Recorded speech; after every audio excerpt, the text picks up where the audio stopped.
Did you ever think you would make it? I feel I'm so close I could taste sweet victory. I know this life meant for me. Adam, what's your point? The future looks bright. My handshake is better than anything I ever saw. It's right here. You are a one-of-one? My son's right about I don't think I've ever said this before.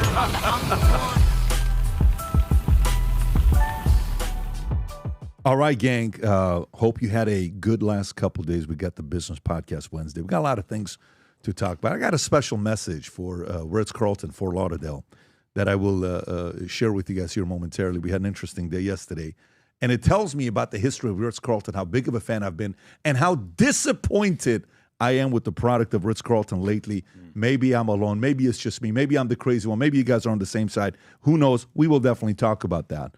And this is coming from a guy that's a big fan of their service because, Rob, was it last year we brought Ritz-Carlton here to train all our executive team? This year. This year was when we brought him. Earlier this when we Right. brought him in. Spring. Yeah, and anyways, we'll get into that. It's a whole different story. But we got Jeff Snider back here on the podcast. Long drive. He flew all the way from Singapore to be here. It was a 40-minute flight that he had. Some call it a drive, but it is what it is. It's good to have you back on. The audience loved you last time.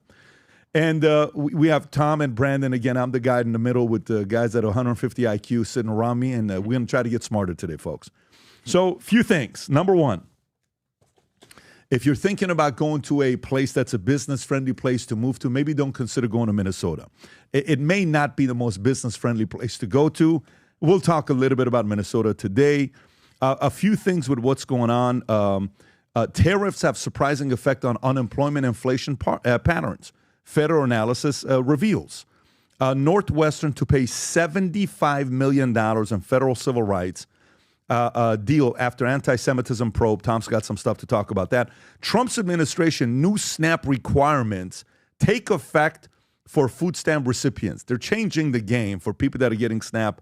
Some may or may not like it. We'll see as we go through it. UK and US agree zero tariff deal on pharmaceuticals. Gen Z shoppers aren't spending like retailers need them to, according to Wall Street Journal. The 10 fastest growing jobs of the next decade, according to BLS, many can pay six figures. We'll get into it. BofA warns of a new credit risk with gambling prediction markets. Starbucks strikes enters third week, deadlocked with both sides holding firm. We'll see how that ends. Fewer international students are enrolling at U.S. colleges, which could possibly cost the country $1 billion. Where do Fed voters stand on December rate cuts? We'll talk about that. Black Friday online spending hits record $11.8 billion. Palantir has its worst 2 years as AI stocks sell off. This is according to the worst month in 2 years as AI stocks sell off. This is according to CNBC. Silver hits record highs in 2025. Here's why the devil's metal could have further to run. Elon's Asia problem. Tesla sales in China hit 3-year low. Inside Florida's next chapter, CEO predicts massive expansion as wealth surges into the state. Unemployment applications dropped to 7-month low last week. And then we got a couple other things talking about data centers. But also yesterday, a few things happened. Michael and Susan Dell put $250 that they want to give to 25 million children's accounts. And they're encouraging other people to join them on this thing. There was a bunch of people that talked about it yesterday. I think Rob just told me that Cory Booker is actually supportive of this. They're trying to encourage other billionaires to want to, jump in and contribute and give money to kids. We'll see what happened there. At the same time, Costco is not too happy with the president. They're suing the U.S. government over tariff refunds ahead of Supreme Court ruling. Kalshi raised $1 billion at $11 billion valuation, doubling value in under 2 months. And then we got a couple things we'll talk about. Putin said some comments yesterday about what he's ready to do if they decide to play ball. And he's talking specifically about Europe. But we'll get into that here in a minute. I think it's important to talk about it. And then we'll talk about also what's going on with Minnesota and a couple of comments made by Pete Hexet. If we get the time to, our group here, we're going to get through answers quickly, which means we'll be able to do a lot of stories today. There's this fellow who's not on the podcast today who gives 17-minute answers, so we're not able to do too many stories. Some of you guys don't know who I'm talking about. but he's not here with us today. Michael Saylor's not here? Yeah, no, no. Michael Saylor gives 45-minute answers. Michael, we love you. Easy. I can literally come to a podcast with Michael, ask a question, walk out for 45 minutes, go take a nap, come back, ask the next question. Michael's still going. And his value audience will love it. Grab lunch. Have a seat, man. He's phenomenal. He's phenomenal. He's brilliant. And I don't know if you saw what happened with him and Chase. Did you see what Chase, the stories that came out about Chase trying to hurt Michael Saylor's MicroStrategy? Did you hear about that story? Have you followed that story closely? Not a lot. There's a lot of people that come after Michael. Michael seems to get in his bunker and well, they're get his trying way. to hurt him with margin calls, almost a, if you can type that in, JP Morgan boycotts calls after MicroStrategy and said stock crash. Story. There's something going on here between them. This happened last week. Maybe we'll get into it. Jeff, you look like you have some thoughts on this. Yeah, I mean, there's a lot of trouble with the strategy leveraging up on Bitcoin. All right. We'll get into that. We'll get into that. I want to hear your thoughts on it. All right. Gang, before we get into all the stories that we got here today with you, New Year's is around the corner. 2026 is going to be here like this. And for us, we had our off-site meeting yesterday at Ritz Fort Lauderdale, which I'll tell you later on. But every year before we get into a new year, we have a long strategy session. Yesterday started at 7:30. We ended at 8:45. The best meeting ever. We've never had a meeting where this many strategies was shared and the plans of what we're doing going into 2026 with all our 9 business units. But the question is, for you going into 2026, how ready you are. A lot of people asking and said, hey, how did this whole thing get started, this whole YouTube thing? Was it accidental? Was it intentional? Was there a strategy behind it? I want you to watch this video, and then you'll see what I'm talking about in regards to December 12th. Go ahead, Rob. So in 2013, we started a YouTube channel called Valuetainment. In the first year, Valuetainment got 167,000 views. That's it. And we were ecstatic. The next 10 years, total, we got 491 million views in 10 years. You know how many we got last year? 1 billion views. You know how many we got last quarter? Last quarter alone, all social media and our YouTube channels combined, YouTube is 700 million. Social is 900 million. Combined, nearly 1.6 billion just last quarter. Why? Because every single year, we would plan for the following year. And I would watch everybody say, well, I don't need this. Every year, we would pay to see how we can make our YouTube channel tighter, data, stats, all of it. If you're watching this, you said, man, I want to be able to plan for next year as well. Fantastic. December 12th, I do an event every year called the Business Planning Workshop. If you haven't yet registered, click on a link below, get registered. I'm going to share with you our numbers, what we're going to be doing, and you'll be able to apply it for your business plan as well. I look forward to seeing you there. There you go. Everything comes down to a plan. If you haven't yet registered, December 12th, go to the link below, get registered. Let's spend an entire day together. People from around the world are going to be on. There's going to be tens of thousands of people on. Companies are sitting and watching the whole thing with their employees and their sales team. Go to bpw.bedavidconsulting.com to register or click on the link below. Having said that, let's get right into it. I think that the first story I want to start off with, Rob, is Minnesota because of what happened with Tim Walz. Let's just start off with that and get that knocked out of the way, and we'll get into all the business stories afterwards. So the story came out last week, a few days ago, about $1 billion+ of what happened in Minnesota under Tim Walz, where they're trying to find where this money went to. And a lot of people were silenced. A lot of whistleblowers were silenced. A lot of people got in trouble for even commenting about it. Eventually it got to a point where people were sick of it. They're like, no, we have to talk about it. It got pretty nasty. Now Comer is targeting Walz in his Newhouse investigation, citing $1 billion in alleged Minnesota fraud. Kristi Noem comes out and says 50% of Minnesota's visas are fraudulent.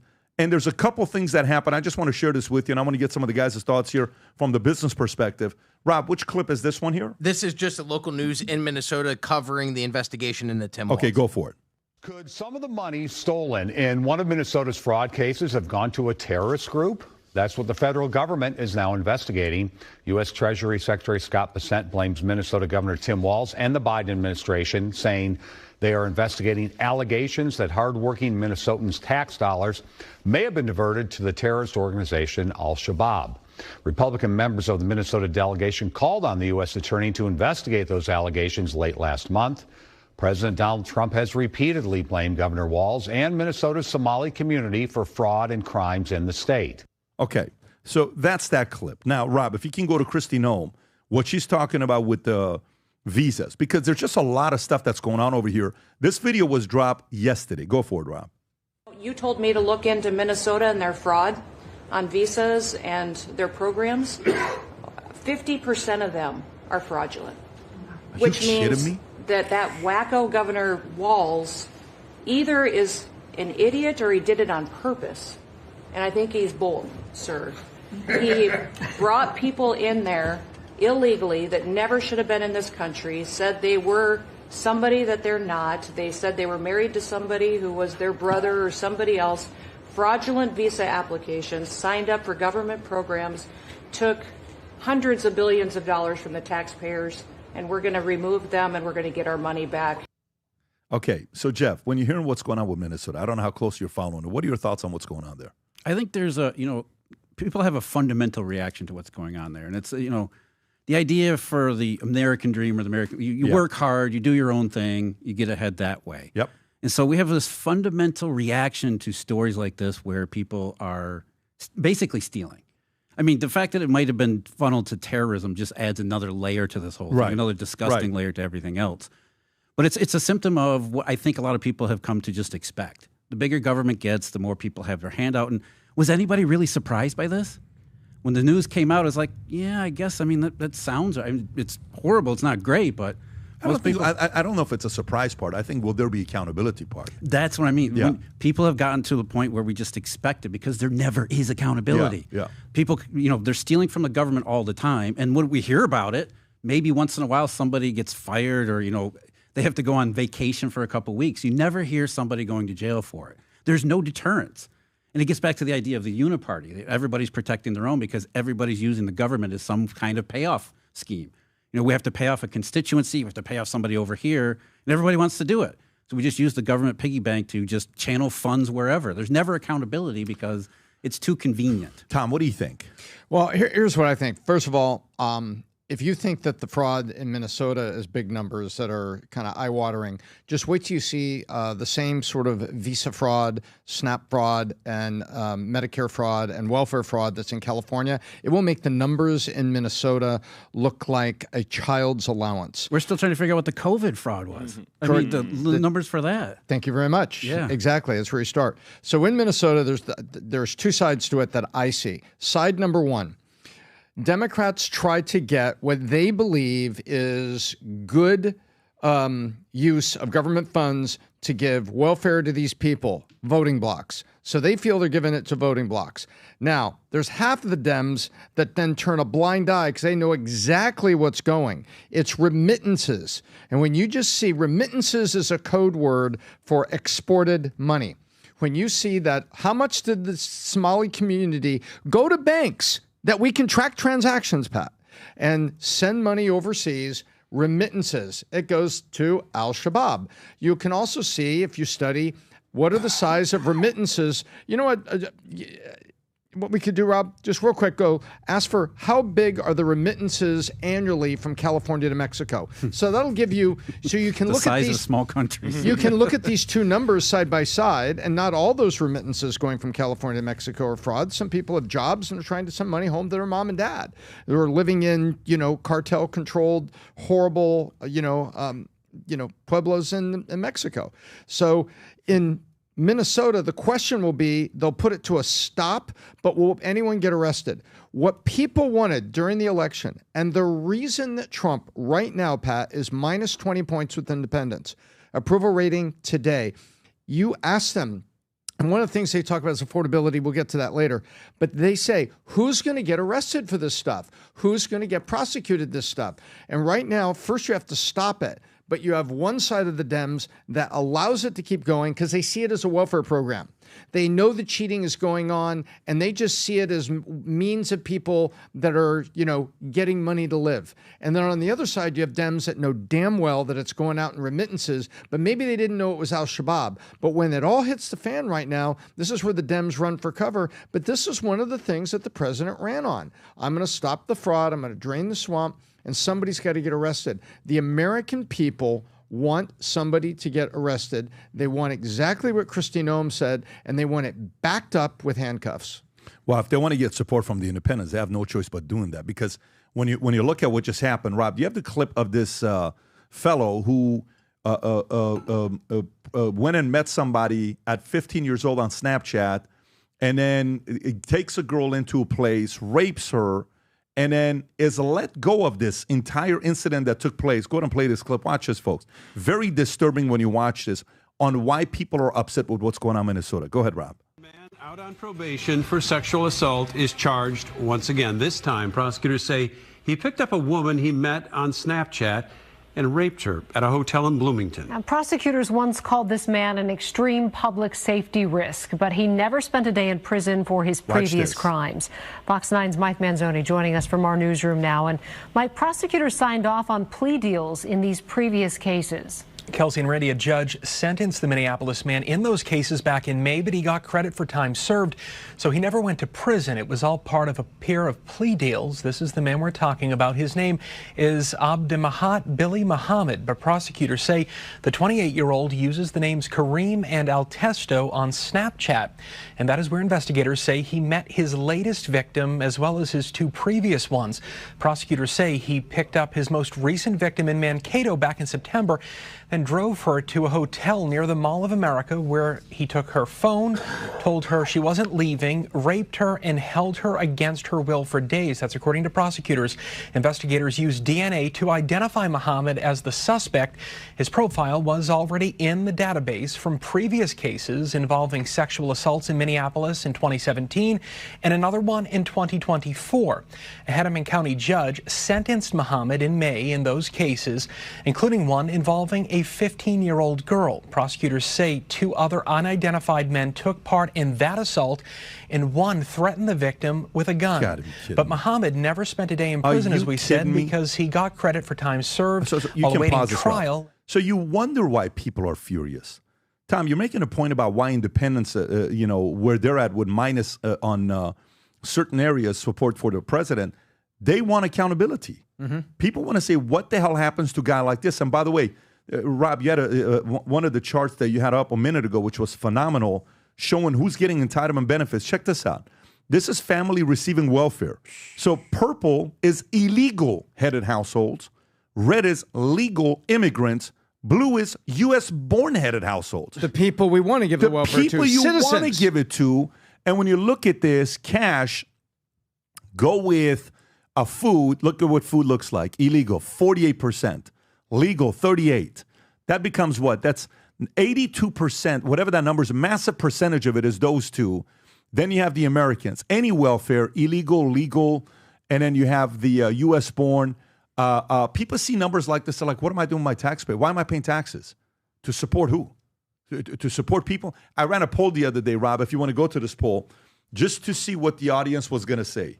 Is it going to be, look at this poll here. Should illegal immigrants get SNAP, Medicaid, and welfare that U.S. taxpayers fund? Look at the percentage. It's not even like, people, you should read the comment section like, what kind of a dumb question is this to ask? Exactly. It's crazy that you have to ask dumb question for the world to see that 92.4% says this is a terrible idea, but it's happening in America. Brandon, where are you at with this? Yeah, so a lot of things here. I mean, I'm going to go to kind of a weird place with this, and I've been feeling for a while. In a weird place. Yeah, I know. Right. I think that it's always bad when you have a politician who doesn't come from a position of strength financially, because I think the best and most refreshing thing about Trump is that he was able to go in and boldly say whatever he wanted to without really being worried about the financial consequences for his campaign.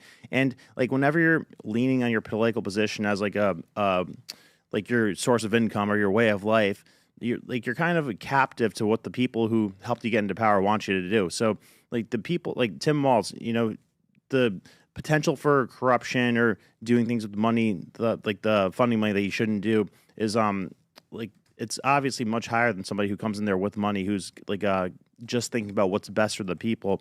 So I don't know. I think that there's something to be said or considered for like people who go into politics should come from means financially, because yeah, I don't think the people who can't run their own lives or haven't shown they could run their own lives well are going to run the country well.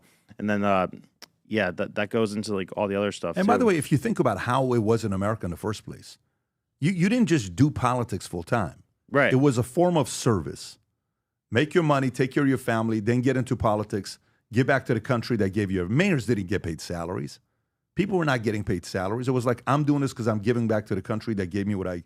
Now people are going in as a business model of how to create wealth. Yeah. And that becomes a problem. Jeff, you look like you want to say something about this. No, I think that's fundamentally the issue here is that government has become a business. Right. It used to be a purpose. The purpose was how do we best serve our citizens?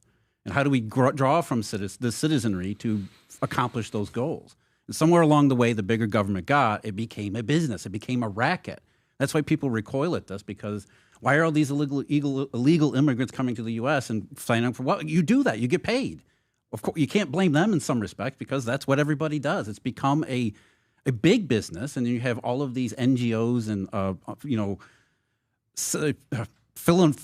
nominally philanthropical enterprises that are set up to help people, and they tug on your heartstrings and say, yeah, these are poor people that need help. Yeah. It's just a huge business, and that's what people are really people know this. They know that's a business, and it's fundamentally un-American. I agree. It's becoming more and more public. Go ahead, Brandon. No, just think of how bad of a return on investment this is, where 50 to 60% of our budget goes towards entitlements, and then that's where the entitlement money is going to, and then we have to go to another 2 or 3 trillion in deficit spending. So if it wasn't for this waste of money, we wouldn't even have to go into deficit spending, which is the reason we're at 38 trillion in debt, because we've done 2 or 3 trillion in deficit for the last 30 years. The thing is, I'm sorry, American people are incredibly generous, and they have been for a long period of time, but you don't, Alexis de Tocqueville, way back in the 19th century, marveled at how Americans would gather together in communities to help people who are struggling. There's always that undercurrent of, if people are struggling, we want to help them. But this is not that. This is something fundamentally different. That is, by the way, that is by choice. Then there's by force. The choice is what Michael Dell and his wife are choosing to do. And I want to stay on the Somalia story, Rob. Is this the president commenting on what's going on in Minnesota? Is that what this is? Yes, this is yesterday during the cabinet meeting. Okay, I want you to watch this. Watch what word the president used and how tired of it he is himself. Go ahead, Rob. And they contribute nothing. The welfare is like 88%. They contribute nothing. I don't want them in our country, I'll be honest with you, okay? Somebody would say, oh, that's not politically correct. I don't care. I don't want them in our country. Their country's no good for a reason. Their country stinks, and we don't want them in our country. I could say that about other countries, too. We don't want them to hell. We have to rebuild our country. Our country's at a tipping point. We could go bad. We're at a tipping point.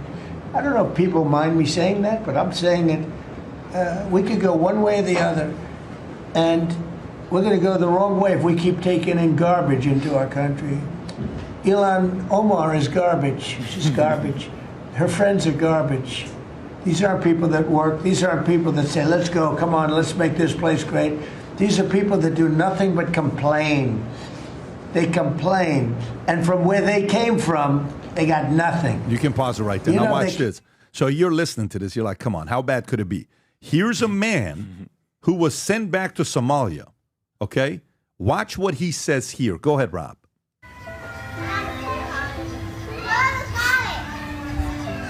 وعلى السريع أنا معهم ملنا دبي أنت اللي وضو باسبوركي ولا قاطي وعلي ساوك جرا أنتو قفوا إمبسي لزال لكورو إلاك بغض لسؤال عندي علي I don't want to be here no more. I'm so tired of being here.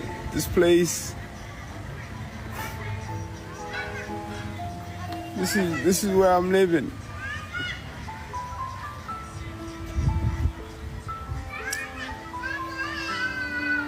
So tired of it. It's just like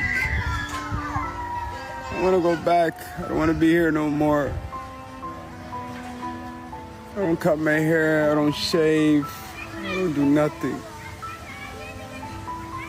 You can pause it right there. And I like whoever picked that music, like that piano in the background, that was great. So Tom, when you're seeing this, and by the way, as you're going, Rob, you have one other clip where a Minnesota councilman is saying they will fight Trump deporting Somali immigrants. Is this the one, Rob? Yep. Is it? I don't want to play the whole 3 minutes. Is it the main part at the beginning? I believe so. Okay, go for it.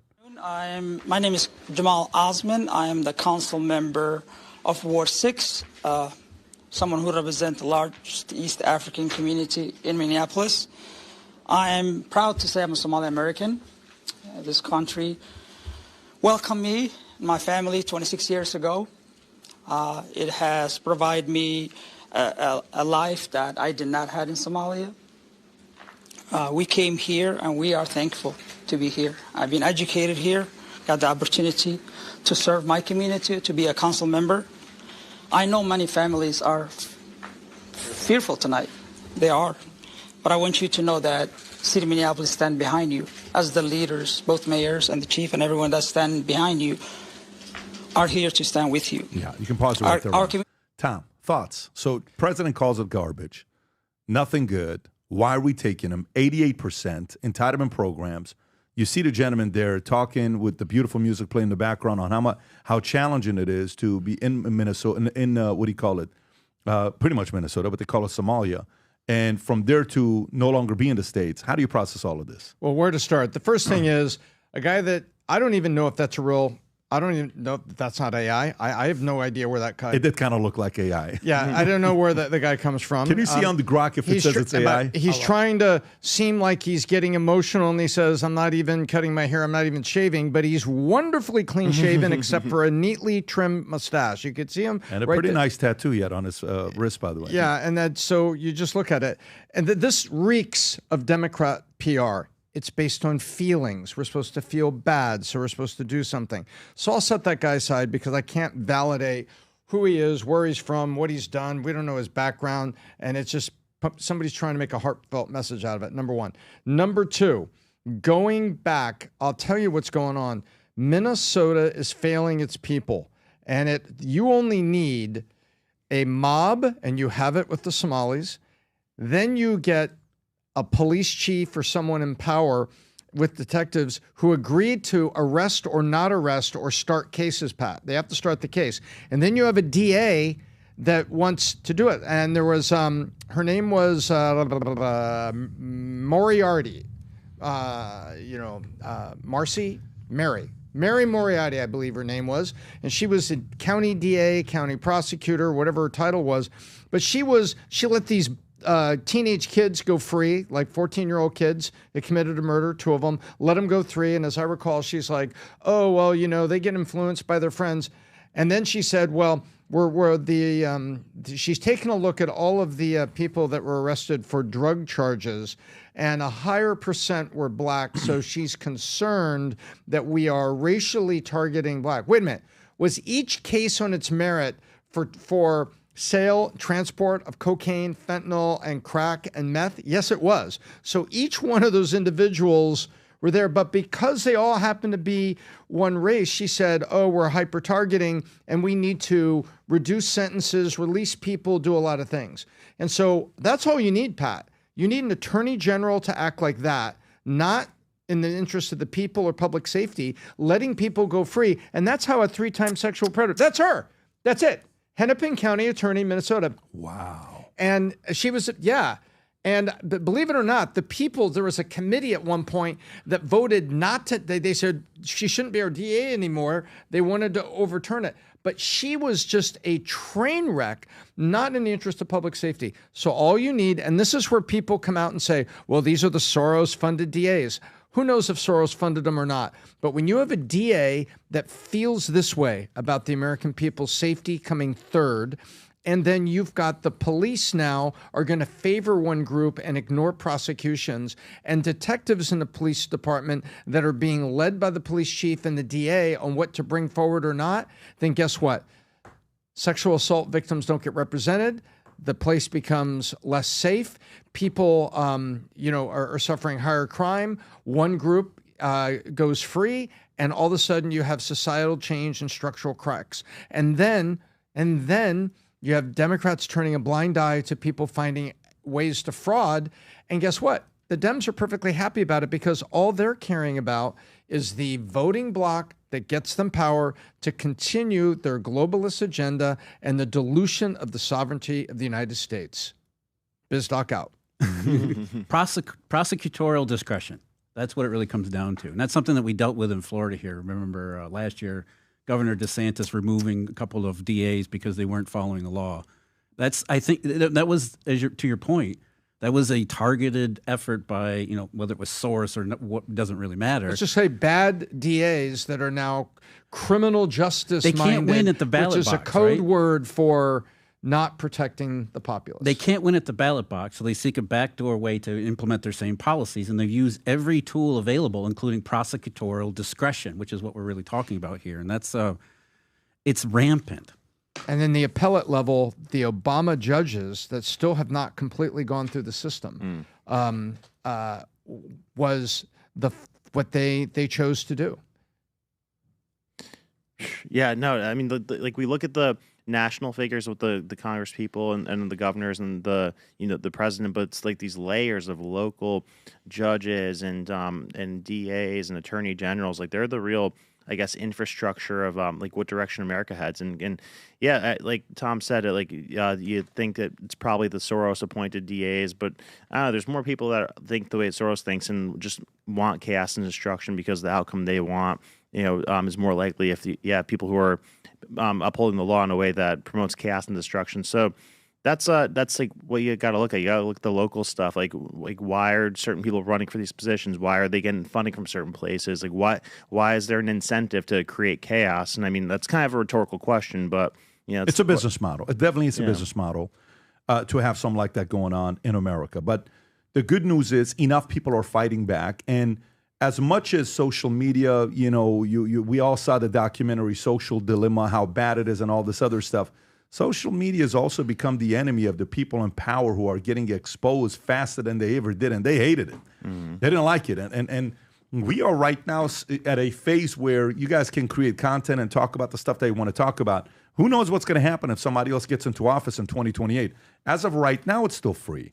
But if they realize the mouthpiece, the people that are kind of sharing their thoughts are pushing the envelope a little bit too much, we don't know what's going to happen in 2028 or 2032 and the different seasons that we get into. Anyways, let me get into this next story of Florida. Inside Florida's next chapter, CEOs predict massive expansion as wealth surges into the state of Florida. So let's see what the story is all about. Page 13, folks, if you're following our stuff, our notes are free on PBD Podcast Circle. Just go get the notes and go to page 13. So Florida rise as magnet for wealth, business, and culture shows no sign of slowing down. From luxury yachts to fine dining and world-class real estate, the Sunshine State blend of open economic policies, no state income taxes, and year-round sunshine continues to lure both entrepreneurs and investors, and top leaders say it's only the beginning. What we see is that more and more people are looking for this lifestyle, and when you cater to demand, you're usually very successful. Naftali, Group Chairman and CEO Mike Naftali, told Fox News Digital from Fort Lauderdale International Boat Show earlier this month, they visit, they stay, and they see that business is good, and then they can create their office here. Info Markets President of U.S. Boat Show Andrew Duell said, and I think we've seen a lot of corporations in the three big cities, Miami, Fort Lauderdale, and West Palm Beach, investing in South Florida. We're coast-to-coast restaurants all over the United States, from Beverly Hills to New York City, but 25% of our business now is in South Florida. Restaurateur Cameron Mitchell added, we're making a considerable investment in South Florida, and we'll continue to do that. If I had it my way, I joke, but I'm always half serious. If I could just build restaurants in Florida, that'd be great. From 2019 to 2024, Florida's real gross domestic product rose more than 21%, more than 11%, doubled 11% of real GDP the nation saw during the same time period, according to Governor's office. Tom, what's happening with Florida here? Well, with Florida, guess what? So I'm going to step aside from all the politics and running for president and everything like that, and I'm just going to use the words leader and thank you.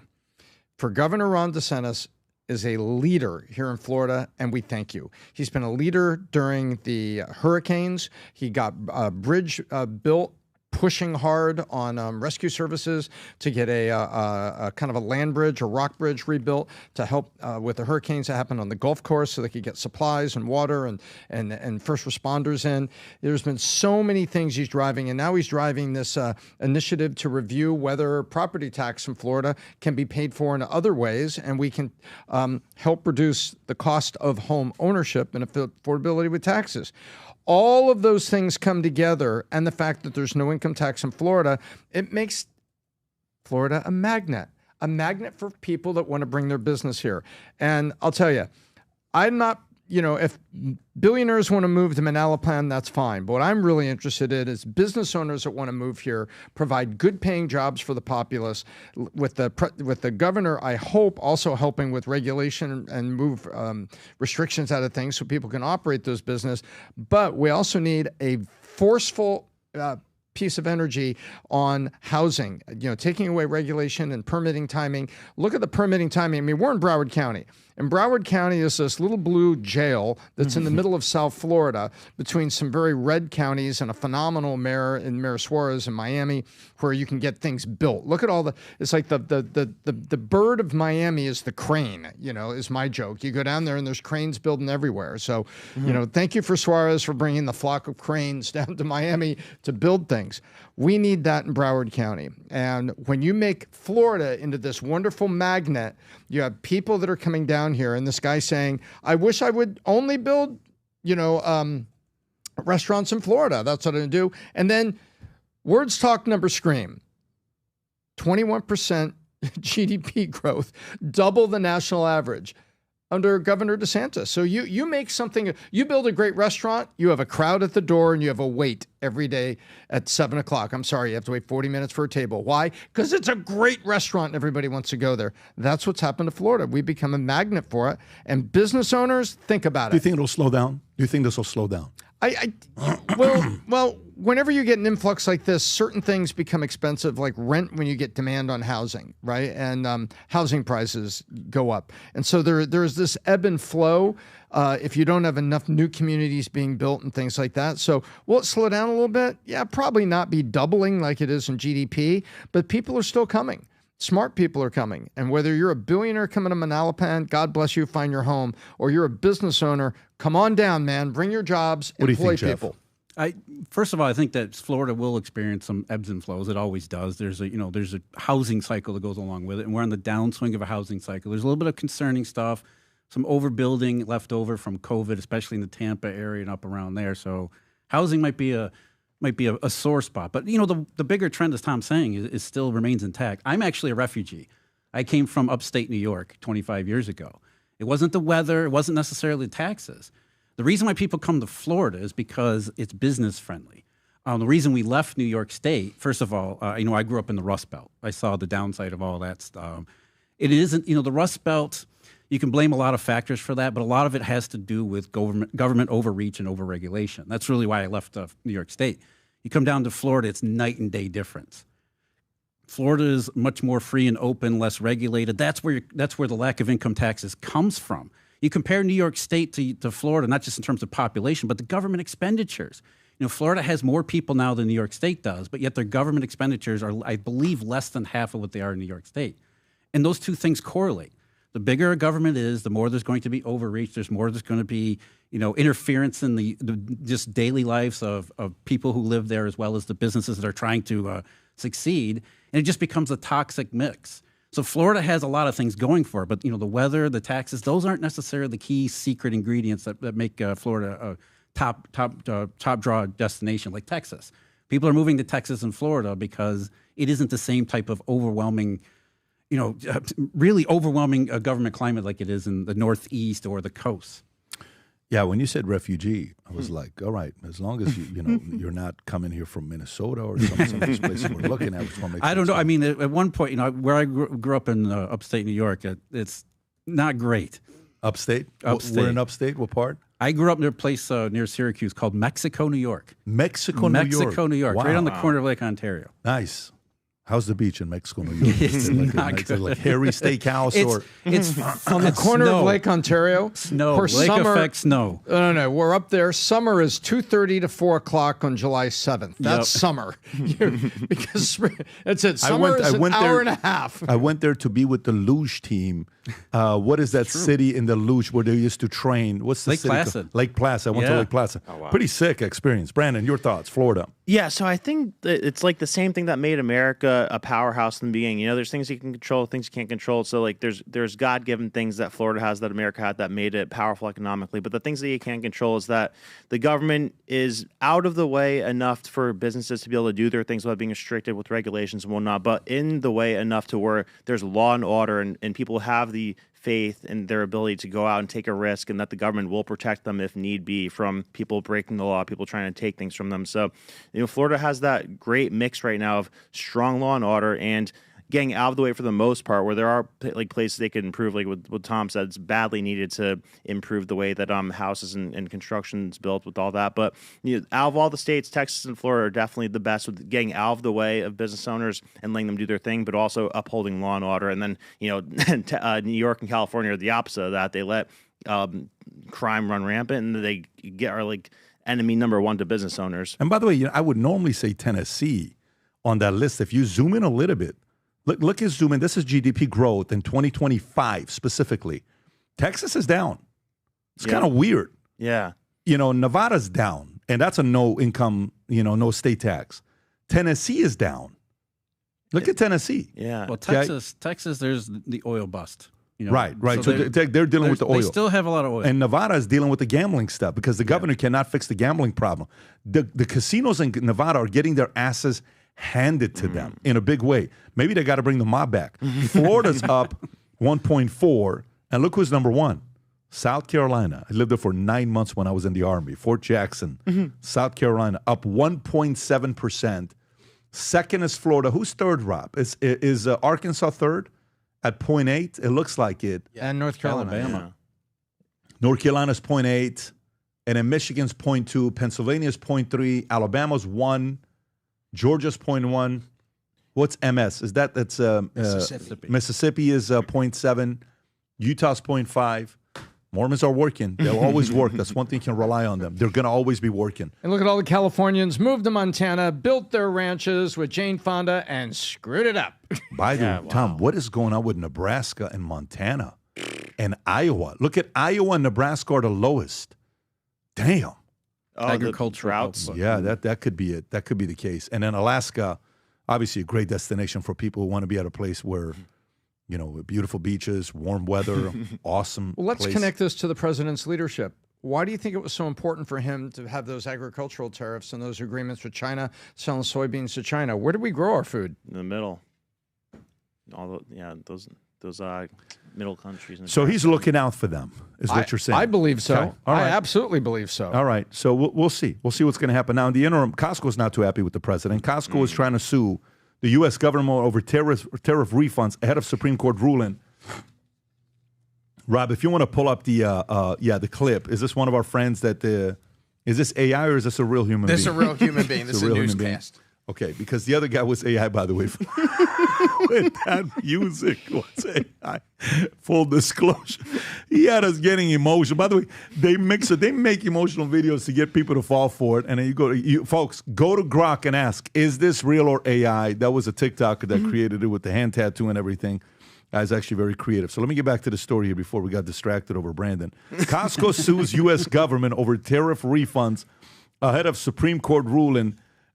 They've sued U.S. government to ensure it will receive refunds if the Supreme Court rejects President Trump's bid for sweeping authority to impose tariffs in a complaint filed Friday in the U.S. Court of International Trade in Manhattan. Costco said Trump's use of an International Emergency Economic Powers Act to impose tariffs left it uncertain whether businesses can recoup sums they should not have paid. Based in Issaquah, Washington, Costco joined dozens of companies suing to safeguard potential refunds.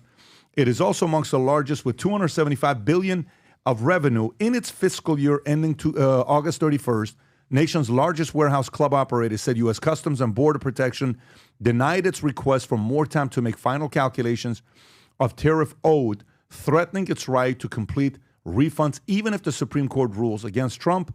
Customs and Border Protection had no immediate comment. Costco did not immediately respond to a request for comment. Other companies have also sued to preserve refunds, include Bumblebee Foods, Ray-Ban eyeglasses, and Kawasaki Motors, Revlon, Yokohama Tire, and court records show a few other companies there as well. Tom, your thoughts on the story? Well, first of all, words talk, numbers scream. Let's start with this number, 91% to 8% at Costco. You know what that was? Percent of corporate donations to Kamala Harris versus Donald Trump.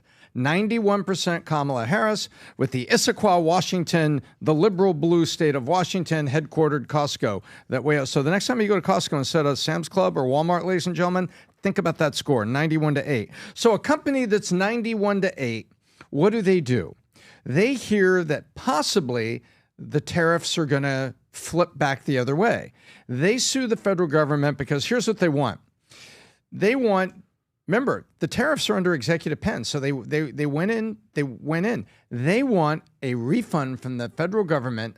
If they flip it back the other way, they want a refund for all the tariff money they paid this year. And they're suing the government to get that placeholder, that precedent there, so if the Supreme Court goes the other way, they get the money back.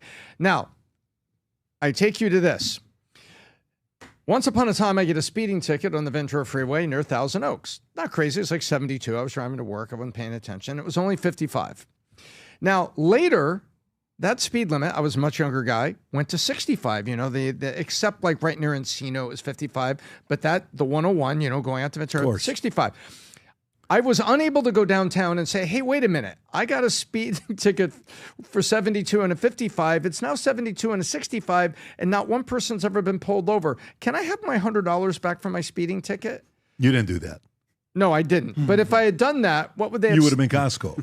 I would have been Costco, and they would have said, kid, get out of here, or we're going to follow you home, and every time you don't perfectly stop for a stop sign, we're giving you tickets. Wow. That's what Costco's doing. And by the way, remember, 91 to 8%, folks, support Walmart, support Sam's Club. If you happen to disagree with a company based headquartered in Blue, Washington, they gave 91% to Kamala Harris and 8% of corporate donations to Donald Trump. Who gave 91%? Costco did? That's Costco. 91. What did Walmart do? I don't know what the exact number for Walmart, but can you get the numbers for Walmart and for Target? I think they were more 50-50. Walmart and Target, or Walmart? Walmart. Jeff, what do you think about this? What do you think about what Costco is doing? Do you think this is it's just more like insurance protection to get the money back? I mean, they're like Tom said, they're putting a marker down and saying, if the Supreme Court rules this way, we want to make sure that there's not some legal trickery that we give up the rights to our refund if the Supreme Court says you can't impose tariffs. I mean, in one sense, you expect companies to act that way. What's the likelihood Supreme Court's going to rule against the president? I don't think it's very high. Okay. Got it. So if nothing happens, then they're moving on. They're just, hey. But you do have, I mean, to Tom's point, you do have to wonder about the political theater about all this. Are they trying to make a political point out of doing this and make it, some kind of Who is the Costco CEO? Let's see who the Costco CEO is. By the way, just stay on that, Rob, right there, if you can pull that up. Okay, so Walmart is 52.9% to Republicans, 47%. So they're pretty even, Steven. Pretty even, which is smart. what is Target, by the way? Based in Minneapolis, Minnesota. Target, you couldn't see anything with Target, but you're seeing the stuff with Walmart. Okay, let's see who Costco CEO is, Rob. Who is Costco CEO? Remember, it was founded by James Senegal, who they would nickname Senegal. And he was a flaming liberal, the guy that created Costco. With so much good and so much service for the American people that's come out of that business, you have to remember it was a liberal cesspool. So this is the current CEO of Costco. 91% went to Kamala Harris. Let's go a little bit lower. 370 a forklift. He became an assistant warehouse manager, Phoenix. Price Club expansion to Colorado, 91. And warehouses, Oral, Westminster. And then after Price Club, Costco merged 1993. He moved to Arizona, 19 became the regional vice president. He joined Costco's corporate management. Great. So you worked his way up to being the CEO of the company. And the previous guy said he got attention because he said Costco will not eliminate its DEI policies. Yes. Where do you see that? Last sentence. As CEO of vouchers gained attention from Costco, announced it would not eliminate. That was his predecessor. Got it. So we know what Costco is. Hey, babe, if you're watching this, when are we canceling the Costco membership as we're going through this? Let's give our business to Walmart. We do as well anyways. We like Walmart. We like Target. But listen, by the way, matter of fact, let me see. Is my wallet here? Let me see if I got my Costco. I rarely carry it in this wallet because it's so thick. I've had a Costco card. I've been a member of Costco for 20-something years. Look at AAA. I've been a member of AAA for, how many years does it say? Do you see it at the top? I've been a member all the way in the middle, right here. Yeah, 23. 23 years. Well, over 20, they give you the little circle thing. But do you know why? You know how many times I've used AAA? My pastor would make fun of me because when they would pull me over when I would run out of gas, they would call me by my first name because it would happen so often. 40 or 50 times I ran out of gas in my car. I use AAA. Shout out to AAA. 3 years from now, they'll be profitable on you because you're not driving anymore. They'll finally make up for all of those. Finally, we're making. Can you see like a red mark on my name? This guy's not profitable. And all of a sudden, you stop driving. Anyways, but look, I mean, Costco's a great place to go shop, and we go there regularly. You got Walmart and other options, but we make decisions like this. If it's politics and if it's theater, what they're doing, fine. If they're hedging against the risk of getting some of that money back, and legal is telling them to do that, it is what it is. But Tom just shared a number that tells us a lot. Brandon, will you go shop at Costco after this? No, and this is exactly the problem with what the lack of tariffs, the lack of protectionism has done to America. Like Costco's mad because they import a third of the things they sell from other countries, mostly from China.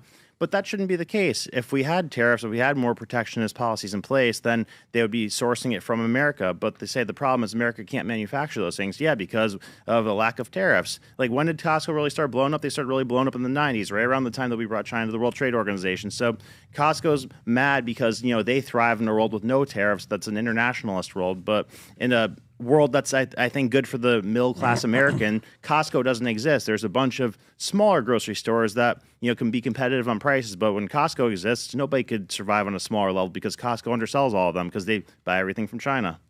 Does that make sense? Yeah, of course it does. But most of these guys buy, like Walmart does as well, Kmart does as well. It's not like they don't.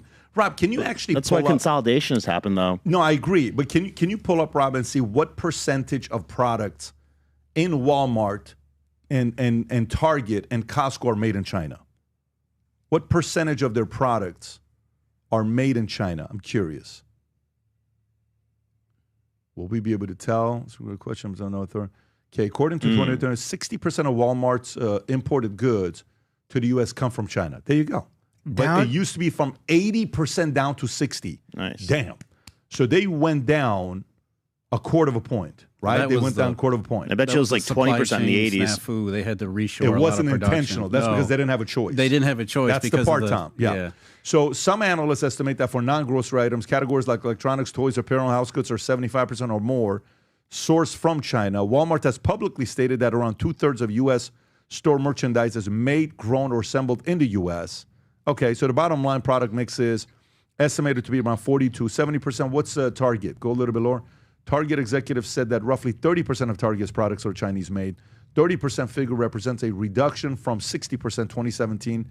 So Target's actually doing better than Walmart is in China, made in China products. And then Costco, China, they actually don't have numbers on that. I had to come up saying a third of theirs comes from international. Well, not China specifically, but international, theirs is a third. Got it. Okay, there you have it.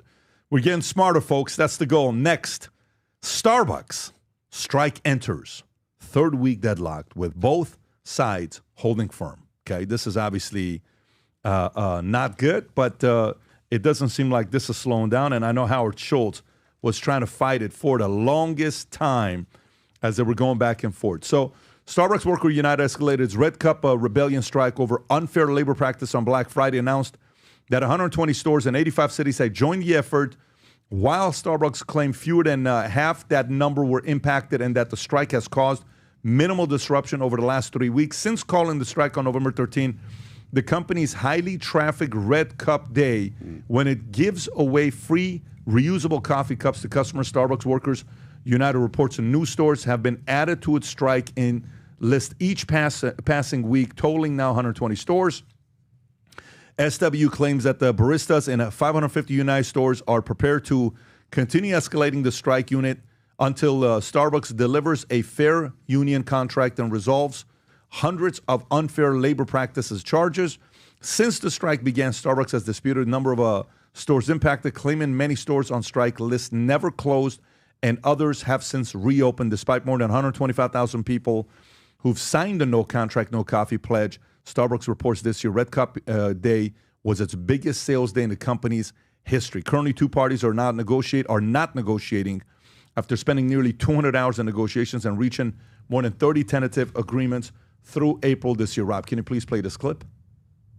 Like so many working people across this city, these are not demands of greed. These are demands for decency. These are workers who are simply being asked to be treated with the respect that they deserve. What Zohran and I are dedicated to is creating a nation and an economy which works for all of us, not just the 1%. That's right. So I just want to You are the 1%. the Starbucks workers for their courage here and around this country. We are going to prevail. Oh, my goodness. Tom. Look, Brian Nichols got a tough job and a very tough job. People like me that used to be there, probably 4.5 times a week at $7 a trip, and I would get this, white chocolate mocha that I liked in the morning. And you take a look at what I was spending over the course of a year, and now you look at the last 4 years where the number, I could literally probably say about less than 10 cups of coffee from Starbucks directly over the last year. It's rare. It's like in an airport or something. There's no other choice. And Brian Nichols had to come in. Now, why did I do that?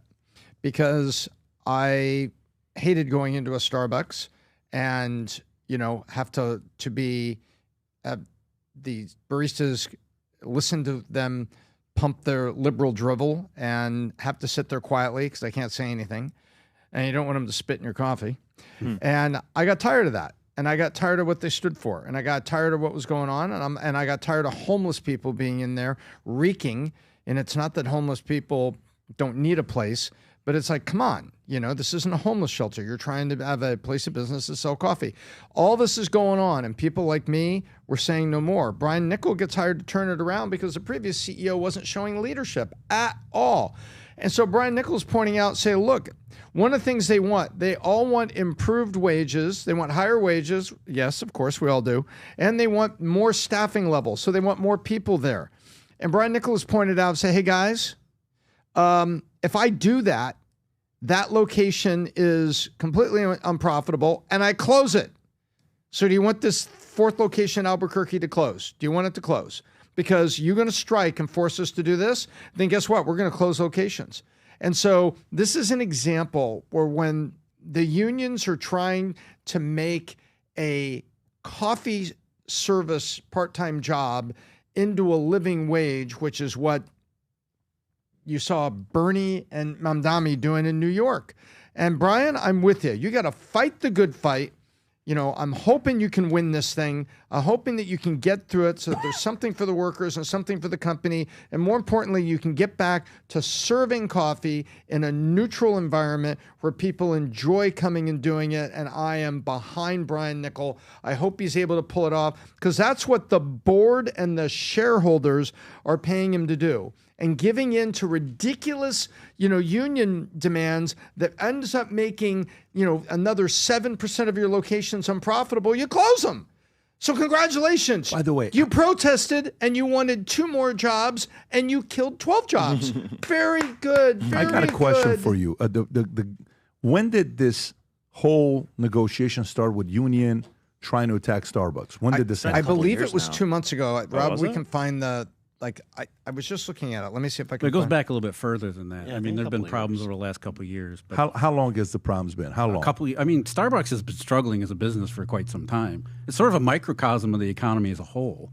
And not to play devil's advocate too much here on the the Bernie side of things, but you can understand where they're coming from the perspective of an individual worker. Things are not good at Starbucks. So if somebody comes along and tells you, let's get together, form a union and strike so that you have some power to push back against management, that sounds good. It's illiterate as far as basic economics because, as Tom was pointing out, you try to raise the costs of operating a business, the business owner is going to close those businesses. But nobody actually thinks about that, and you're not going to hear that from Bernie. What Bernie's going to say is Starbucks makes enough money. They can redistribute some of the profits from the stores that are profitable to these unprofitable stores, and we'll run it like a government enterprise where it's fair for everybody. But you have to understand where that message resonates to Starbucks workers. From their perspective, work sucks. Starbucks sucks. It's struggling. Everything is not, everything's bad. So why don't we strike? Why don't we try to make it better for ourselves, not understanding that it's making the situation worse overall? It's like you always say, the real minimum wage is always zero. But the people who are always agitating for a minimum wage rate don't ever realize it, nor do they suffer the consequences of it. Yeah, I think you're right with that messaging today, that it's resonating with low and middle income families. Like, look, man, I just want to be able to take care of my family and be able to pay the bills. That's a fair argument. Rob, the part that makes it a little bit frustrating for some people when these actors come out and you want to sit there and say, okay, does this guy really actually believe in what he's talking about? Or is it just talk? Rob, if you can pull this up. So here's what happened with Bernie. He keeps talking about the top 1%. We got to keep reminding it because he's going to keep saying this. So we got to make sure the opposite side of the message is also being heard. Here's Bernie Sanders, okay? Bernie Sanders claims and talks about the top 1%. Hey, go to that picture, Rob, you just had. Oh, I see what you're doing. If you can go to the previous one. Yeah, right there. Bernie earned $2.5 million from book advances and royalties from 2011 to 2022, according to his annual financial disclosures. During that period, political committees, Vermont Independent bought $843,000 worth of his books from his publishers, okay? Political committees from Vermont bought that. And then, if you remember when he was campaigning, after prolonged dispute between Senator Sanders and the union representing his presidential campaign staffers, two parties reached an agreement that will pay field organizers the equivalent of at least $15 an hour at $15, a $50 million minimum wage, and workers' rights more broadly are centerpiece of Sanders, but field organizers were being paid an average of less than $13 an hour. This is what people don't forget, Bernie. So you are the 1%. You used to say millionaires and billionaires, and you dropped a millionaire because now you're a millionaire. It's only billionaires' problems. You were fighting for $15 minimum wage when you were paying $13 minimum wage. The level of hypocrisy is where people see the stuff and you say, well, why do you want to do that with my money, but you don't do it with your own money? Why don't you set the example with your own money a little bit? Not with us. Why don't you do it? That's also the frustration, Jeff, on the other side, because what I'd like to see is get rid of the politics. Sit down and talk to the people. When you sit down and actually talk to people and they tell you what's going on, what prices are, and then you help with, like yesterday, one of the conversations we had with our guys is how the job of managers is also to help people with their careers. You're setting people up. Like me and Brandon have spoken about his career. How many times have we talked about your career? Dozens. Dozens of times. And he asked me real questions. And some of the questions may be questions that are, not popular to what the company needs. I mean, we had him in one department. He's no longer in that department. He made a move to a completely different department. It's better for him, right? It's better for him on what he wants to do. Career planning is important if you're coming from a good place of helping these folks out. But when you're playing theater and you being, politics and all that stuff, and you're a hypocrite on the inside with the stuff they do with your own employees, then you get exposed. Bernie seems like a real guy. I mean, this is a guy that, can you imagine? It's kind of like this. This guy is such a true believer in what he does that he freaking went to Russia for his honeymoon. Do you know when this guy got married? Rob, do you know when Bernie got married? Bernie got Soviet Union. Yeah. It wasn't Russia. That's right. He went Union. to Soviet Union for his honeymoon. But Okay. but we got, again, the reason why his message is resonating. Okay, the idea, most people look at it, why are people agitating to be a barista? That's not a career. Why are people aspiring to be a barista? And what they're saying is, look, we're not aspiring to be a barista. Have you seen the labor market lately? We're stuck here. We can't go anyplace else, whether it be, the college student that has massive amounts of debt. How much of the onus is on them versus how much of the onus is on, how much of the onus is on the individual? How much of the onus is on regulation? How much of the onus is on the business owner? How much of the onus is on policies? Who do you put the onus on the most? I think it's a combination of everything. But who's the most? The individual. Honestly, for an individual, they should not aspire to work at Starbucks. And I don't think most people do. But the reality of the economy today is there are no other jobs to go anywhere. And it doesn't look like that's going to change. Maybe it's not for those people. You know why I ask is, when's the last time you went to a Starbucks? I never go to Starbucks. Okay. So I don't think I've ever been to a Starbucks. Listen, I have a bunch of people around me. There's a conspiracy going on. I don't want to talk about it publicly, so don't tell anybody. I have a bunch of people around me that are trying to get me to drink coffee. Okay? So I told everybody by 50, I'm going to have a cup of coffee. If Vinny wants to make the coffee, we're going to have a whole event. But at 50 years old, I start drinking coffee. I don't need coffee right now. I'm fine. But I do have a latte that my wife introduced me to with, what do you call it? With that's decaf. That tastes delicious, right? So I've been going to Starbucks a couple times the last 2 weeks. And let me tell you, I don't know if it's me. You know, my kids like that additional, what's the drink they got, Rob, at Starbucks? The breezer, the, what do you call it? The cold, red drink. I don't know what it's called. Oh, yeah. There's something there that the couple of my kids really like, and they put the cherries in it, and there's fruit in it. I don't know what it is. Refresher? It could be called a refresher. I don't know what it's called. But why is it, Jeff, help me with this. Why is it that every time I go anywhere in the world, if I go to Starbucks, half the employees are wearing masks? So to me, a part of it is... Today, 2025, December. Yeah. So why is it that the mask-wearing people with pink, orange-colored hair who have all these pronouns like to work at Starbucks? No, I think it's self-selection, right? So that's what I'm saying to you. So to me, I think... I don't disagree with your argument. I think that the rest... I want you to push back. I want you to push back, but let me give my last part, and I'll let you rip and go into it. To me, it's... when you're part of the they-them community and the... pink-orange community and the furry community and the half-wearing masks community in December of 2025, maybe say thank you for Starbucks for giving you a job. Because you won't be working at a lot of other places like that.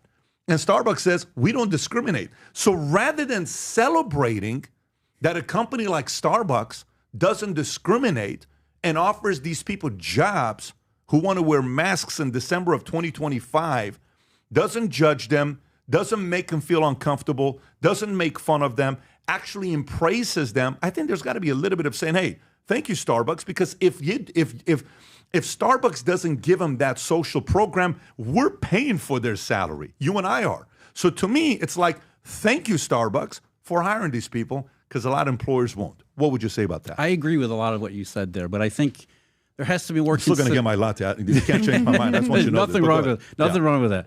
But I think, you have to understand the climate that we're in.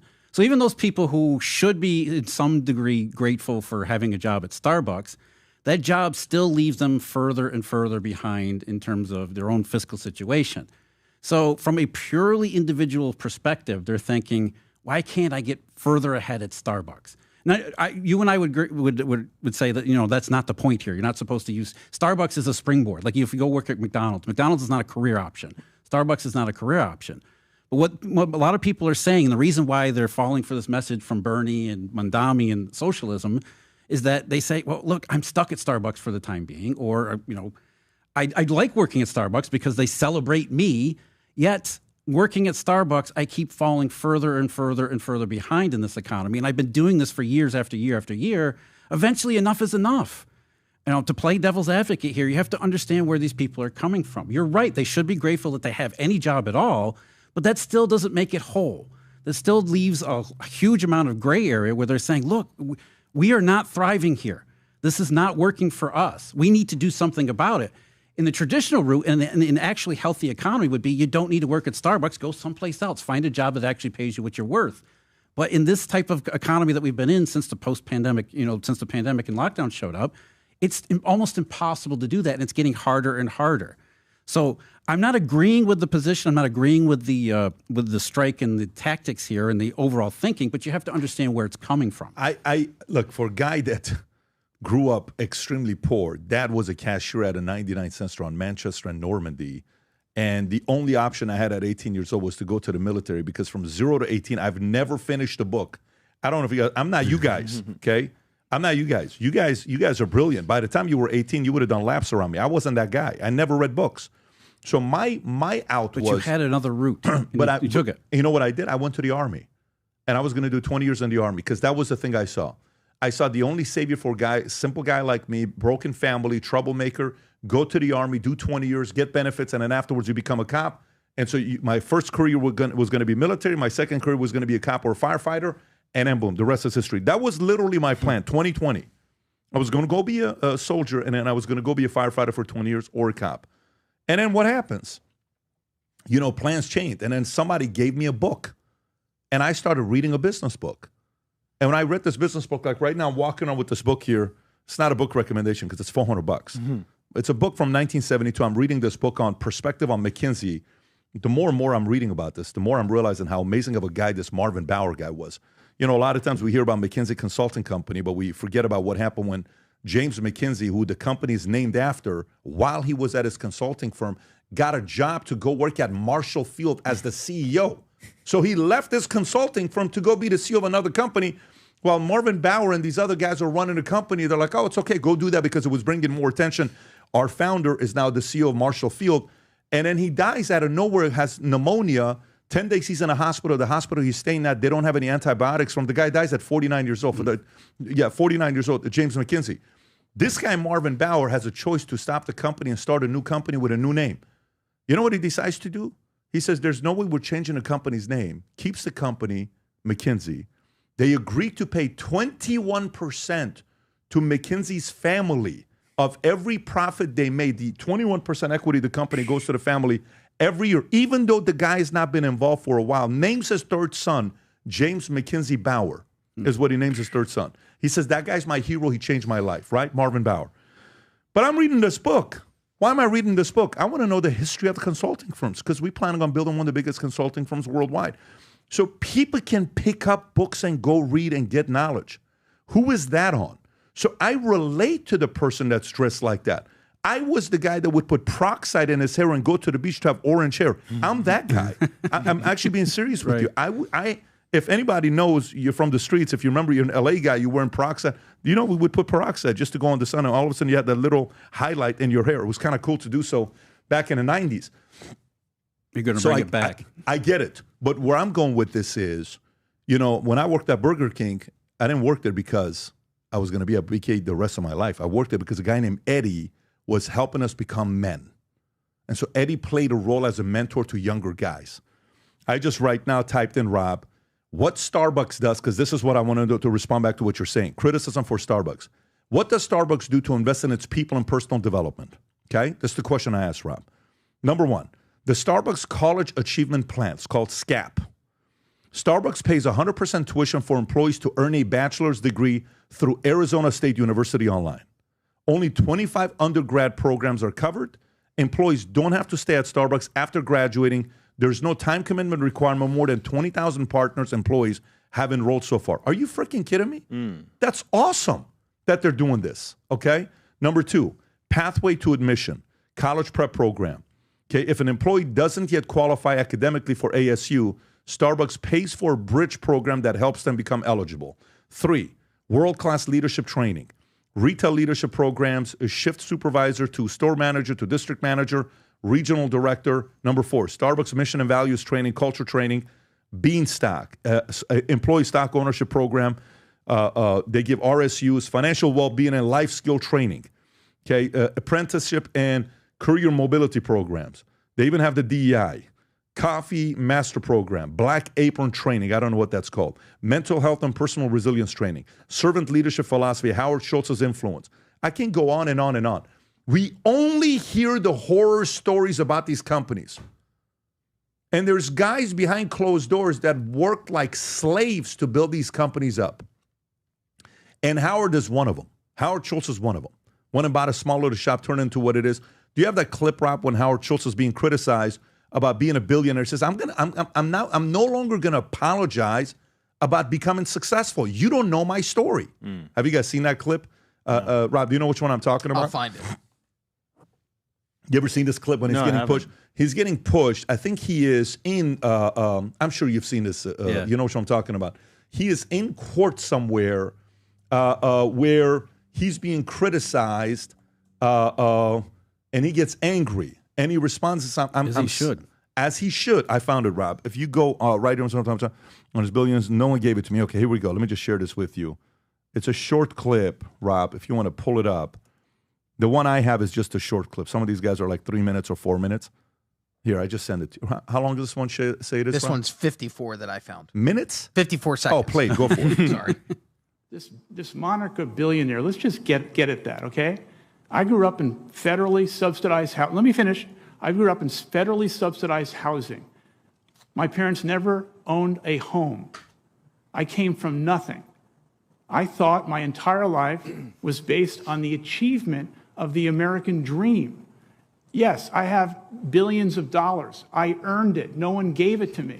And I've shared it constantly with the people of Starbucks. You didn't so build that. anyone who keeps labeling this billionaire thing, it's Mr. Schuster, I don't mean to cut you off. We have time limits here. Of course, it's Bernie. Well, the I just opportunity. think I'm not cutting you. Notice it's your moniker constantly. It's unfair. No, it is not. You have had more time. I've been generous with the time. No, I'm sorry. But Mr. Chairman, we have a room full of people. We have panel to He go doesn't want that message to go out. I got to shut you up. He doesn't want that message to go out. So that's the problem I got. So guess what?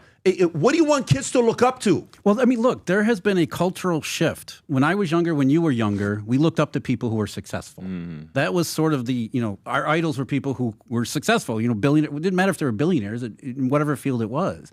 There has been a shift where anybody who succeeds in a capitalist system is demonized as under this Marxist rubric where they have stolen. And I'm saying they should stop apologizing. I love what Schultz did. But that's what the cultural, the weight has shifted so that the idea is that these billionaires didn't do it themselves. They didn't build it. Obama's quip from a long time ago where he said, you didn't build that. Yep. The idea was they stole it. And that has resonated with a lot of younger people. Because and he walked that back, but it was exactly how he felt. But that's the point, that he's not alone. He said that because everybody around him agrees with it.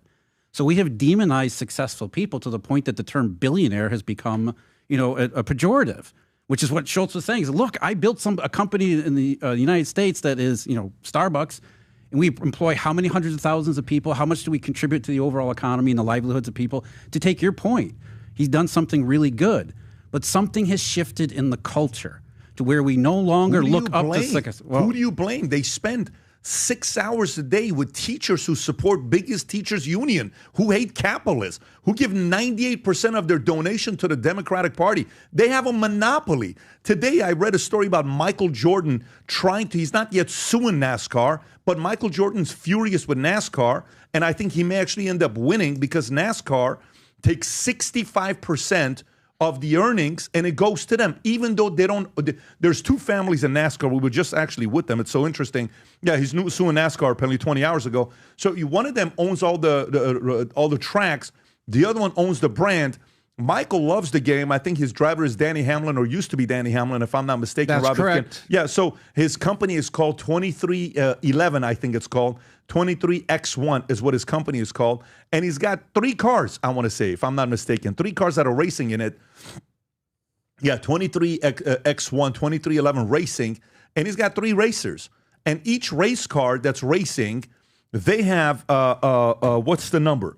To race each car is $20 million to race each car, but you make $10 million because the cable deal that NASCAR just got, which, by the way, it's a massive deal NASCAR just got. Rob, can you pull up the cable deal that NASCAR just got? It's like a $7.5 billion deal, $7.4 billion deal that they just got. It's massive. $7.7 billion deal that they just got that runs from 25 to 2031.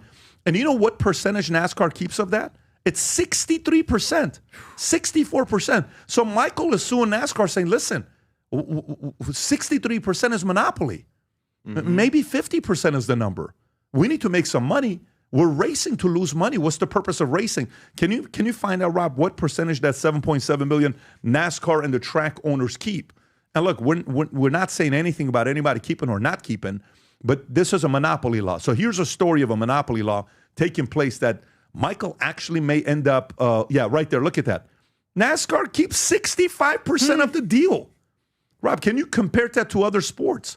Teams keep 25%. Track keeps 65%. NASCAR keeps 10%. Teams keep 25%. They're like, wait a minute. We should get a little bit more because, and guess what? Michael has experience as what? He bought a team for a couple $100 million. What was the team that he bought them? Bobcats or Hornets? Charlotte Hornets. He buys that for a couple $100 million, sell it for $2.5 billion, whatever the number was. So he knows what the rights are to be shared, right? So this feeds back into the narrative, though. It's the idea that these large companies are stealing from the public. Well, but to me, this is fair. You got a monopoly argument that you're making. Fine. This is true. You look at this here, NFL 66%. That argument can be made. NBA 41, MLB 26, NHL 19. So somebody may say, well, I don't know if I want to own NFL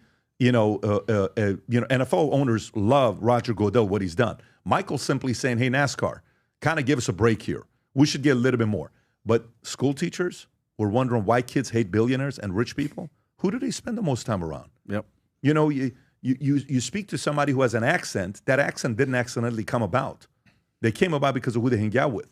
So to me, this hate towards rich people and successful people and entrepreneurs is because they were brainwashed for 12 years when they go to school being around a bunch of people that support the biggest union, brainwashing these kids to hate job creators.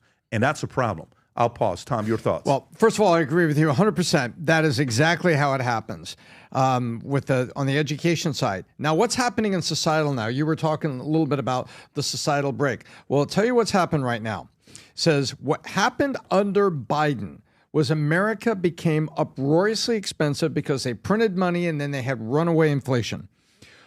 Trump gets there. He gets the inflation down. He's saying, listen, I got the inflation down. But he can't take a victory lap on that, even though it's worth a victory lap. Why?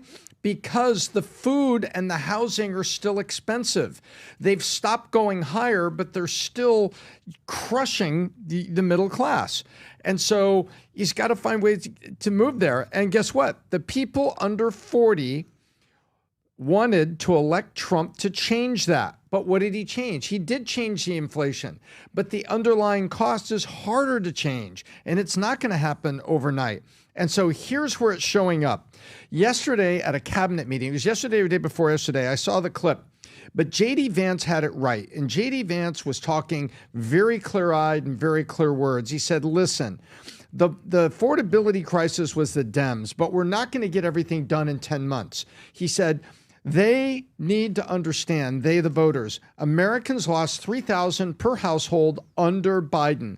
Quantitative fact. But they've only gained $1,000 back under Trump. They're still $2,000 upside down, and rents haven't come down, and food hasn't come down, but inflation has stopped, and things like energy are way down. So they can talk about the price of a turkey, which was correct. They can talk about Thanksgiving will cost you less this year, which was correct. And they can talk about fuel being down. But rent and groceries are still higher than they were and expensive. And so when J.D. Vance says 2026 is the year where we're going to get jobs, we're going to have a lot of economic expansion, people are like, okay, that's nice, but it's not seeing yet. But J.D. Vance is getting it. And what happens is now people want change the other way. Do you want to know how people who are not politically aware and are not paying attention in New York City, they just see rents and groceries? They elected Mamdani. Now, and by the way, a huge part of those just believe that they're electing change because what has happened to them under Biden hasn't changed yet. Well, wait a minute. It's going to take time to change. And what people don't understand is they need wage growth, number one, and we need long-term inflation to stay right where Trump's got it and got it down. And he's trying to help with things like interest rate. You know what he's trying to do with interest rates? He's also trying to reduce the interest that he pays on the national debt and get the deficit down. That's high-level thinking that Main Street doesn't think about and don't see. And the cultural shift right now is people are saying, I can't afford to live. And I applaud J.D. Vance yesterday for calling it the affordability crisis and pointing these things out, what they've lost. But the wage growth isn't happening fast enough, so that people are reacting. And so a barista who's a manager at Starbucks then says, I can't make it on this. Maybe you have a point that in certain markets, there aren't other jobs except serving coffee. And suddenly you have to demonize the people running the company because somehow they're responsible for you're going to be a coffee server at Starbucks and somehow Starbucks, it's their fault and they have to make up this affordability gap that happened under Biden. They don't see it rationally, so they say yes, and the union's going to help me. Oh, here come the Dems with the feelings.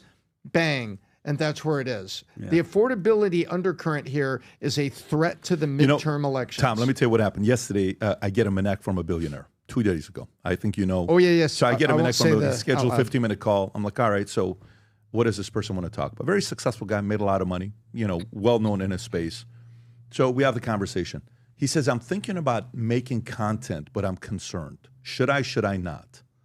I said, well, do you prefer being the quiet, low-key guy where no one knows who you are when you walk into a room? You can buy the restaurant if you want to. You can buy the hotel if you want to.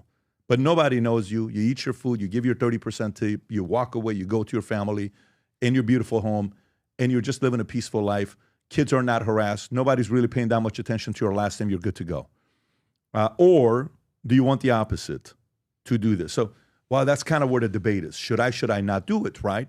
Because I said, so if you do it, what approach are you going to take? What are you going to be talking about? Well, I want to talk. So do you have any strong opinions? Why do you know what happens if you give strong opinions? Here's what's going. So we're kind of processing this thing. So watch what happens here.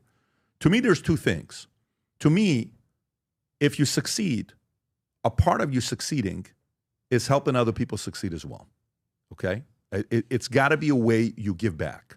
And you can give back in many different ways. Charity, a church, or, your own time, military, politics. There's many ways to give back, right? One of it is career planning. I think what you're telling me right now, and when I'm listening to your breakdown, Jeff, is I think more people need to sit down. If you have a nephew, you have a niece, you have something, sit down and do a little bit of career planning with them. What do you want to do? Where do you want to be? The other day I saw my nephew, who's a phenomenal soccer player. They had a game, he scored 2 goals, and one of the goals he scored was ridiculous. Sean Sabatimani, absolute beast of a soccer player, lefty, tall, good-looking guy. And I'm talking, so tell me about where your grades are. Tell me about where you're here. I think we need to be a little bit more also asking. And by the way, people like that are everywhere. There's plenty of people that want to help. I see Tom doing it all the time. I see plenty of guys doing it all the time. But managers, if you're watching this, you may be a manager or an executive going into 2026. You're a business owner. When's the last time you did career planning with your guys to see what they want to do? People that report to you. What questions are you asking them? What aspirations do you have? Do you know if you do? Just so you know, you're probably one of only 2 or 3 people that asked that person that question this year. Let me say it one more time. Do you know if you do, you're one of only 2 or 3 people this year that asked that question from them? If that, you could maybe even be the only person that's non-family if you ask that question.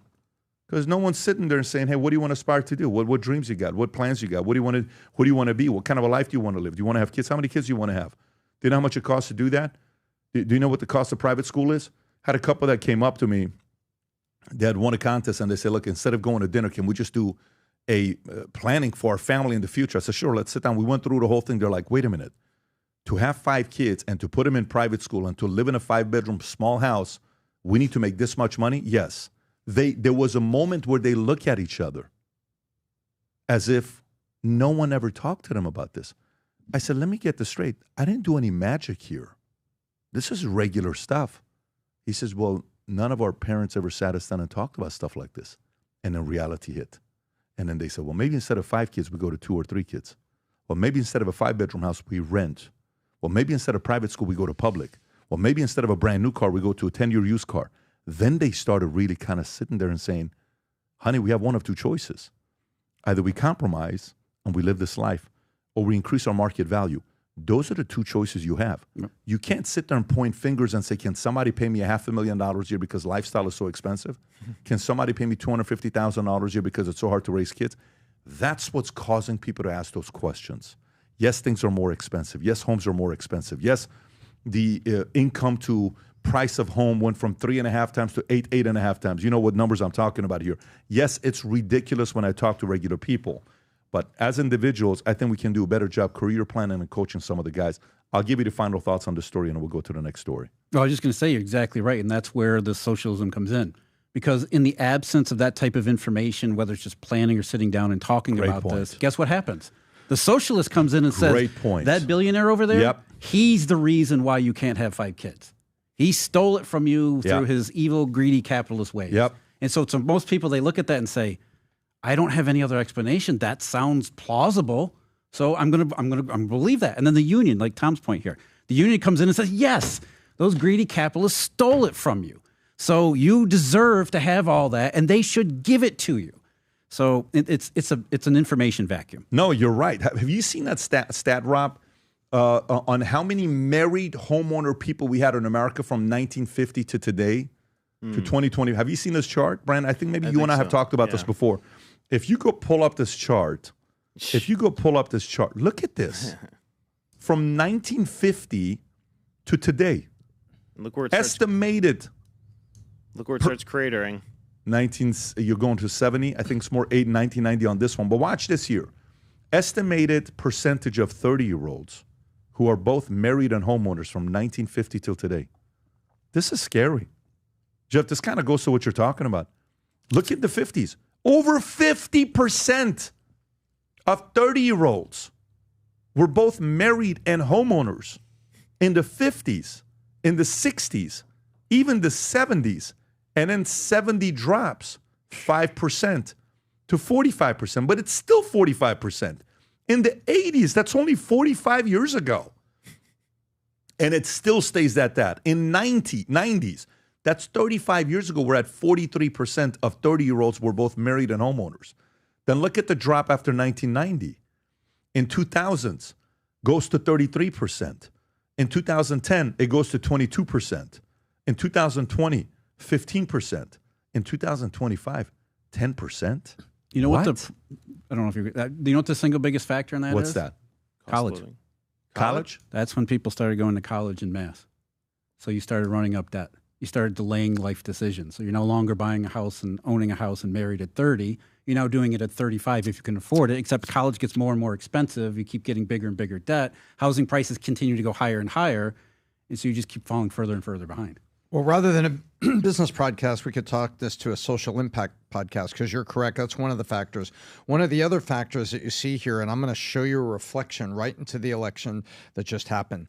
So you go take a look at the rise of feminism when women were told, being a mom with a job or a part-time job is not good. You're being used. And what feminism sold to the American women, and what happened with marriage rates. And when marriage rates dropped, Pat, and I'm going to get all kinds of heat. Let's just watch the chat. Here we go. 5, 4, 3, 2, 1. You're saying controversial Feminism has robbed women of the place that they put their natural, nurturing, protective emotions. So you know what they're nurturing and protecting now, Pat? They're nurturing and protecting things like trans, things like this. Where are the angry middle-class women coming from? We talked about them in what a huge voting block they were. Where are the angry women coming from? They don't have families. They do not find fulfillment, and they have to channel this angry passion. By the way, do you know, if you were to take an Armenian woman from Glendale, and watch it right there. Put her in the same weight class and put her in the ring with somebody, right? And then whisper to her, that guy tried to hurt your kid. You're going to see a first round knockout. That Armenian mom is going to be like Hulk, turning green and go after it. You know what that is? That's her protective instinct. That's her maternal instinct. That's her mom. That's her family leadership. And you put a strong man next to her, you have a powerful family. When you rob that from women, they redirect that natural protective instinct, and they start protecting irrational things. They start screaming about Trump. They start screaming about things. They're redirecting what is their natural protective instincts, and it's coming out as irrational protection of wacky stuff. And that's what you've got. And so people stop getting married. College debt effect. There's like 4 social things that has flipped it. And when you take a look at this, go look at the angry liberal women and tell me what percent are married, what percent have kids, what percent have maybe a job and a career, but also have the opportunity to have a child and fulfill their natural role. They're robbed of that. Feminism robbed it. That's a good point. And guess what? The Democrats locked the so door two behind things. them. By the way, just so you know, Tom, I just want to let you know, you're about to get a lot of Minnecks from Armenian mothers. Armenian mothers, if you're trying to Minneck Tom, this is his Minneck they're going to be with me. They're going to be with me. But for a second, I thought you were going somewhere else, like no way. Like the what do you call it? The construction stuff. And then all of a sudden, I'm like, Tom, they're going to come after you. To all the Armenian mothers and women that like what Tom said, that's his QR code. Let me go back to it. That's so a deep respect for those people. So two things. One, Jeff, you said college. Tom, you said the feminist movement. What Those do two you are say? related, I say by cost the of way. living. That's You say cost of living? Two things are related. Cost of living, because college, I think at a time there was a good return on investment with it, but that it became a negative return on investment once it got more expensive than it pays you afterward. But I think you could educate yourself out of poverty for sure, and not using college. You know, like you said that for yourself. I would say the same thing for myself, like from changing situations at least. So like books and learning something about a specific topic instead of like going $100,000 into debt for something that's kind of a very broad topic. Yeah. So we got three reasons here from 50 to 2025. But the reality of it is, if that pattern continues, that's not good for America. Okay? That's not good for America, period. Because you need guys to be able to get married, have kids, for not only the replacement right now being at 1.58 children being born per woman. That's the lowest it's been in the history of America, and the replacement game is 2.1. And the incentive to get married, the incentive to have kids, the cost of it, the time to put into it, all of that, it's getting a lot of people to wonder if that's a decision, that's a good decision to make today or not. Anyways, okay, let's get to the next story here. So while we're talking career, maybe this is a good thing to talk about, finances. Did you guys hear about what Odell Beckham said yesterday on a podcast? Odell Beckham yesterday on a podcast said the following, okay? He said it's very hard to live off of a $100 million contract. Okay? So folks, I want us to sympathize with him, but there's a part of it where he has a very good point. Just brace for impact. You can get upset. Just light it up on the chat section. But here's Odell Beckham talking about the harsh math on $100 million NFL contracts wearing a Michael Jackson shirt. Go ahead, Rob. If I didn't have $1 in my account right here today as we speak, I'm going to be straight for the rest of my life. No question, right? I don't think everybody is in that. And when you've sacrificed your whole life to get here, and you're like, yeah, I played 10 years in the league. And I always explain this to people, I'm like, bro, you give somebody a 5-year, $100 million contract, right? What is it really? It's 5 years for 60. You're getting taxed. Do the math. That's 12 a year, that you have to spend, use, save, invest, flaunt, like whatever, however, just being real. I'm gonna buy a car, I'm gonna give my mama a house, I'm gonna do, everything costs money. So if you spending $4 million a year, that's really $40 million over 5 years, $8 a year, And now you start breaking down the numbers, it's like, that's a 5-year span of where you're getting $8 million. Can you make that last forever? And you always hear the people who ain't us and ain't been in the position, like, oh, well, that would last a lifetime. Okay, so he said this. Then you had Shannon Sharp responding to it. Here's what Shannon Sharp had to say. Go ahead. If you get $60 million liquid, and that can't last you a lifetime, you got a problem. Do you really need 10 houses? Do you really need 15 cars? No. Do you need to buy everybody in your house, everybody in your family a mansion that costs $1 million, $2 million? Mm-mm. Because here's the thing. Yes. First of all, if you buy somebody in your house, your family a house that costs $1 million to $2 million, yeah. First of all, they can't afford the upkeep on it. Because if they could, they'd have it already. See, it ain't the payment, it's the upkeep. Right. Where ish go wrong. Mm-hmm. Bro say he's spending $4 million a year. If you spending $4 million a year and it ain't a business related, you out your damn mind. Ain't no way in hell I'm spending $4 million a year. Okay, you buy mom a house. Mm-hmm. If I were to buy mom a house, I'm damn near gonna probably get her a house that I can go ahead and pay off. So I'm gonna spend $500,000 for mom because I got to get her something that she can clean for herself. Because I can't pay for a cleaner service because see, that's another expense, Ocho. You get a big house, somebody cut the grass. I don't need I need somebody who can come with a pushing lawnmower and cut the grass. That's another expense. That's another expense on me, Ocho. Yeah. Flying private. Now you see why I fly Spirit the past 20 years. Ocho, but I don't fly everywhere private. I don't go overseas private. And by the way, he does. I've been on a flight with him before. Oh, so that Spirit last 20 years. Okay, who wants to take this one? Jeff, you want this one here? Sure. Go I mean, common sense, right? That's really what they're saying is common sense. Yeah. I mean, money doesn't last forever. You make these huge contracts, it's like a windfall.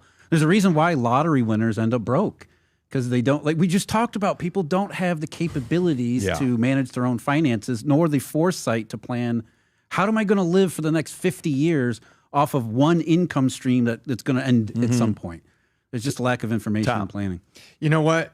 If you're an athlete and you got a giant contract and you want to come down here and you want to have coffee, I will spend 2 hours with you for free. And I'm on the private jet. No, and I'm gonna put a bunch of stuff down on paper, and I'm gonna say, you go copy of this, and you go share what you learned today with everybody else, because I'm gonna warn them about the wrong kind of financial advisors. I'm gonna warn them about always paying your taxes. I'm gonna warn them about overconsumption. But enjoying the fruits of your labor that started at high school, where you were busting your butt, and there was a lot of people around you that made money off you. Your high school coach wanted to be a college coach. College coach wanted to be a pro coach. And everybody wanted you on that conveyor belt. You were making money for an awful lot of people. And now you're a gifted part of the 1/10 of 1% of athletes that actually make it to get paid in professional sports.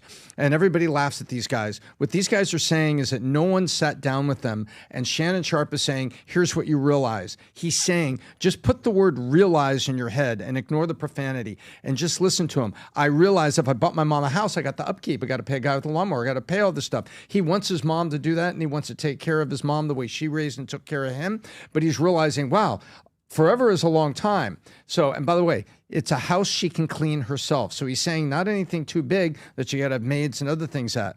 This is what's going on. Nobody provides this education because nobody cares to. And then God bless them, they're on a podcast and they're talking about this, and then people are laughing at them. If you can't do that, you can't. No. No one, everybody's been living off them, and now no one has told them how to live well off themselves. And they end up with agents that take advantage of them. They end up with financial advisors that take advantage of them. Oh, invest in this, invest in that. And they don't have family members. They need people to come alongside to say, hey, you know, here's some tips. Take them back and talk to the rookies. Take them back with all this. There are in the NFL does some of this, but the NFL, most of it is worried about, do not get caught in a strip club where they start shooting at each other. Be careful of cleat chasers that want to get pregnant from you. They have all the things that relate to the face and the brand because they're wearing a jersey for a team with the brand, and that jersey with the team is underneath the shield called the NFL, and they want all that to look good. And it doesn't look good if you get in a bar fight and you knock out some other person, or you get arrested for, assault. They don't like that. The NFL doesn't like that. So they're really good at doing all this. The teams do some, and not all teams are like this.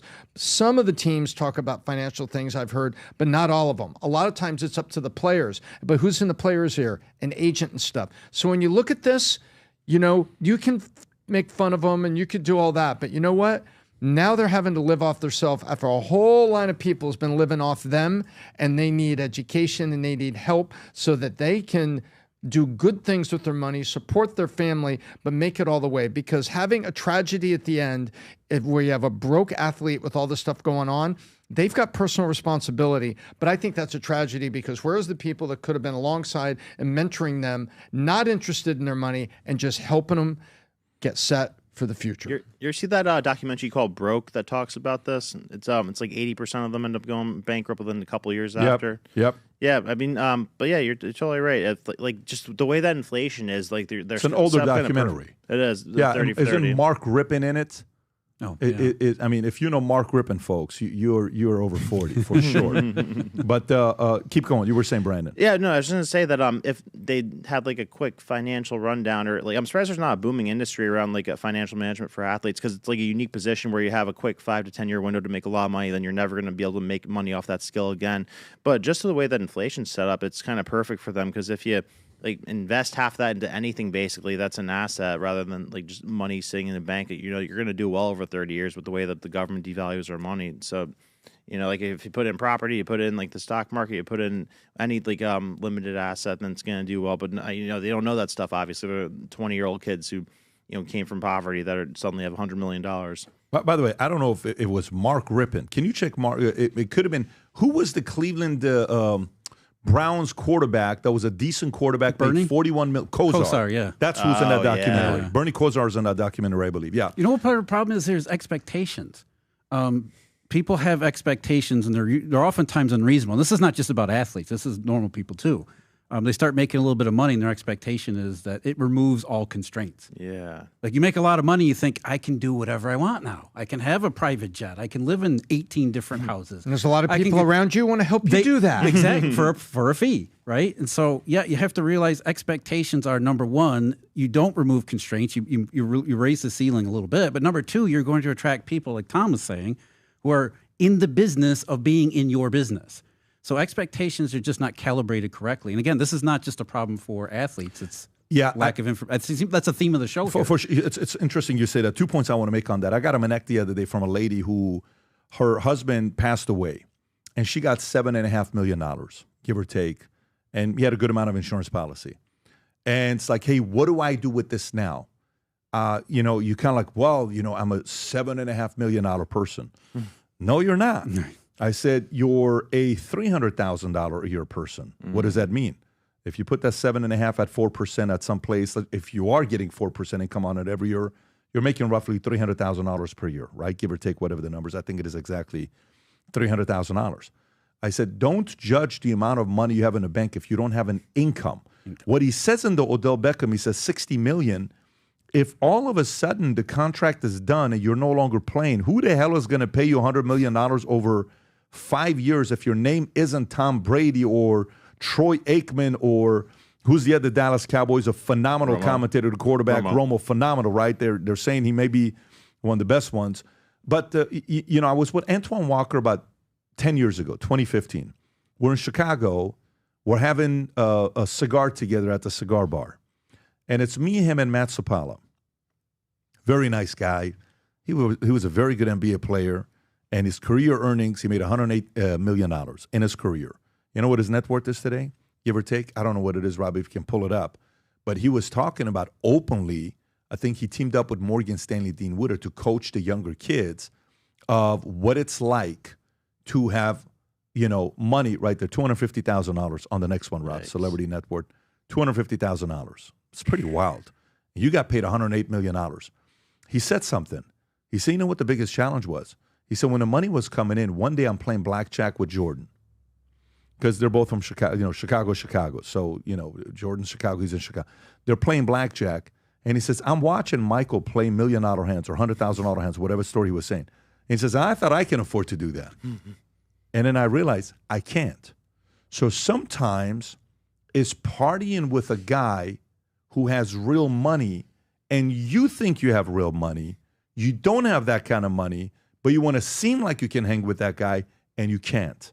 Don't be tempted to do that. That's the story Antoine Walker was talking about. And by the way, that documentary you're talking about, Broke, I think Andre Rison was in it. Bernie Kosar is definitely in it.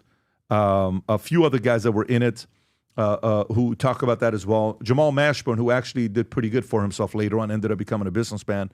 We spoke once. Jamal was a great... Did he play for Kentucky at one point, Jamal Mashburn? Was he a Kentucky guy, Tom?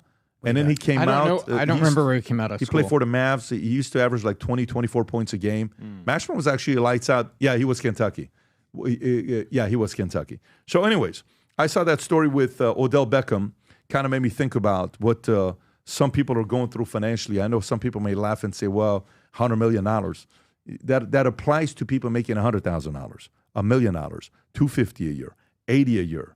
All of that habits you create applies no matter what kind of money you're making. All right, let's get to the next story here. Next story I want to get to is Trump administration's new SNAP requirements take effect for food stamp recipients. Brandon, this is your story. I'm going to come to you with this one here.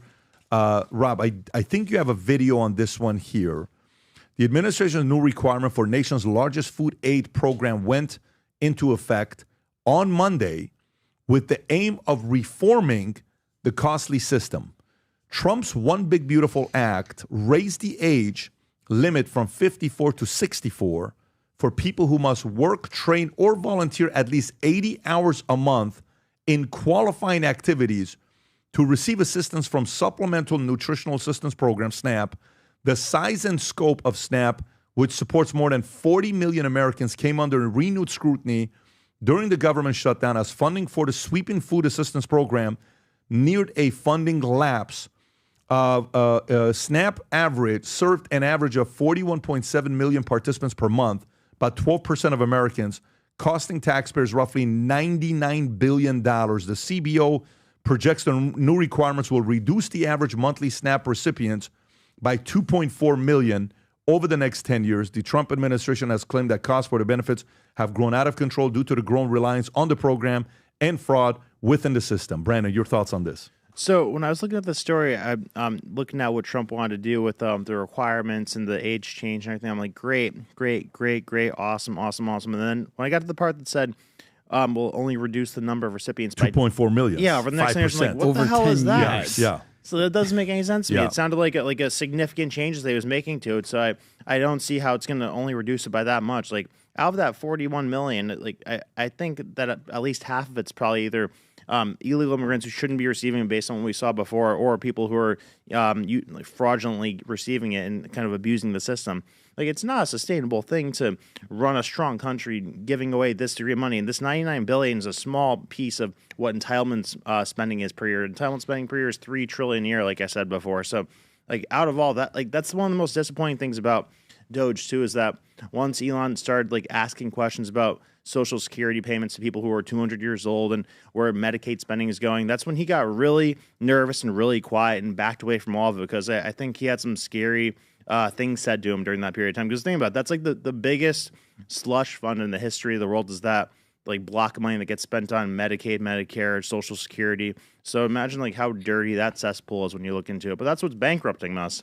Jeff. Yeah, you agree. And the other thing is, 2.4 million people over 10 years. That's not a real reduction. That's cosmetic. It's more theater. And again, this is why people are so fed up with us, because their initial reaction to this story is, okay, good. Because we know there's a lot of fraud that takes place in SNAP. We can see it every time we go to Walmart, right? Mm-hmm. And then they come out and say, well, we'll get rid of 2.4 million people out of the 41.7 million. Already you're like, wait, what? Yeah. That's a small percentage. And over 10 years, which means you're going to limit a couple 100,000 people per year. This is either we're being lied to. What does it tell you, though? But what does it tell you? It tells me something. Mm-hmm. It tells me something. Exactly what you just said. No, what it tells. It's a business. No. What it tells me is, and maybe it's the same thing you guys are saying, what it tells me is, if it's anything more, it could cost them 2028 and 2026 midterms. But that's the business. The business is either, politics is about buying votes. Right, for sure. So to me, ideally, this needs to be what? 5 million a month? 2 million a month? $1 million a month? Instead of 41 million? Mm-hmm. You're building people to rely on the system, right? Yeah. Okay. So, but to remove that, what's that party going to do? What are those videos going to look like? Starving kids, crying videos, and they won't be AI. Going viral, emotional, heartfelt, how cold, you're sitting out there having steak, having foie gras, having sea urchin. I can't even go out there and buy some Campbell's soup where the food is shit based on one of the executives, and you're doing this to me? Ex-executive. That's kind of like so they don't want that optics. So they're trying to do it in a very, very subtle way. They're playing politics, in other words. Tom, do you have any thoughts on this? Yes, I do. And I won't repeat a thing that anybody said. I'll just take you back to Chuck Schumer. And when they started talking about, Chuck Schumer got this little look in his eye, and I remember distinctly he was saying, well, so we want to turn off food for that many... And he was sitting there thinking to himself that would smirk, be right? That was the evil Schumer smirk. That this would be a gift for the midterms, because if you go after SNAP, you're basically defunding, the graft that's coming to a significant portion of the Democrat voting bloc, and he knew it, and he knows that there's carryover in the independents in the middle, and he knew it. So he knew exactly what he was going to do, and this is Schumer. Basically, what you're saying, Pat, is I dare you to stop the corruption. I will get you at the polls. I know he will. I know he's And he was thinking saying that. Yeah. Yeah. Question though. So like how many of those blatant cruelty and all this stuff. He was just, yep. Go ahead. How many of those 41 million are Trump voters? Like where are the votes that are going to be moved if it's not about the 41 million Who's it voters. about then? No. It's how many of the 41 million will influence the 12% of independents to say, I don't think you're good. You're going to go the other side. That 42 million, the 41 million influence the 12% independents, which is who you need. Yeah, and you think their propaganda could be stronger than the propaganda? Yeah. I know. Do you realize the financial capital of the world just voted for a Muslim mayor from Uganda who is a democratic socialist who set the end in mind? The end vision is what? To seize the means of production. Yeah. His words. Chapter 1, paragraph 1 of the Communist Manifesto. And he goes and beats you in the city with the most billionaires. Right. In the city with the most millionaires. You do that? So to me, they're salivating for Trump to extend this even more. And they're disappointed that the number is only 2.5 million. They were hoping it was 10 million over 2 years. That's what they were hoping for, which they didn't get. I want to play a clip here to ask a question about why some young men are not getting married. Do you guys know Professor Galloway? So that's Professor Galloway, and the guy on the bottom was a hardcore soldier in a big war called Tropic Thunder. Who was like a very, very like a legit guy, and he works out hardcore. He had a nice gym. What was the gym called, Rob, in the dodgeball gym? Yeah. You know what the gym? Average Joe's. Joe's, yeah. Or no, Average Mega Joe. Gym or something. By the way, do you know the girl in a movie that he pumps himself to make himself look bigger? You know that girl in a movie that ends up dating Vince Vaughn in a movie? That's his wife. Really? It's his real life wife. Oh, that's hilarious. Yeah, this guy's apparently very close with Tom Cruise and a bunch of other guys. But here's Professor Galloway talking about marriage is the new luxury item. Folks, do you agree? Rob, can you run a poll on this? Go for it.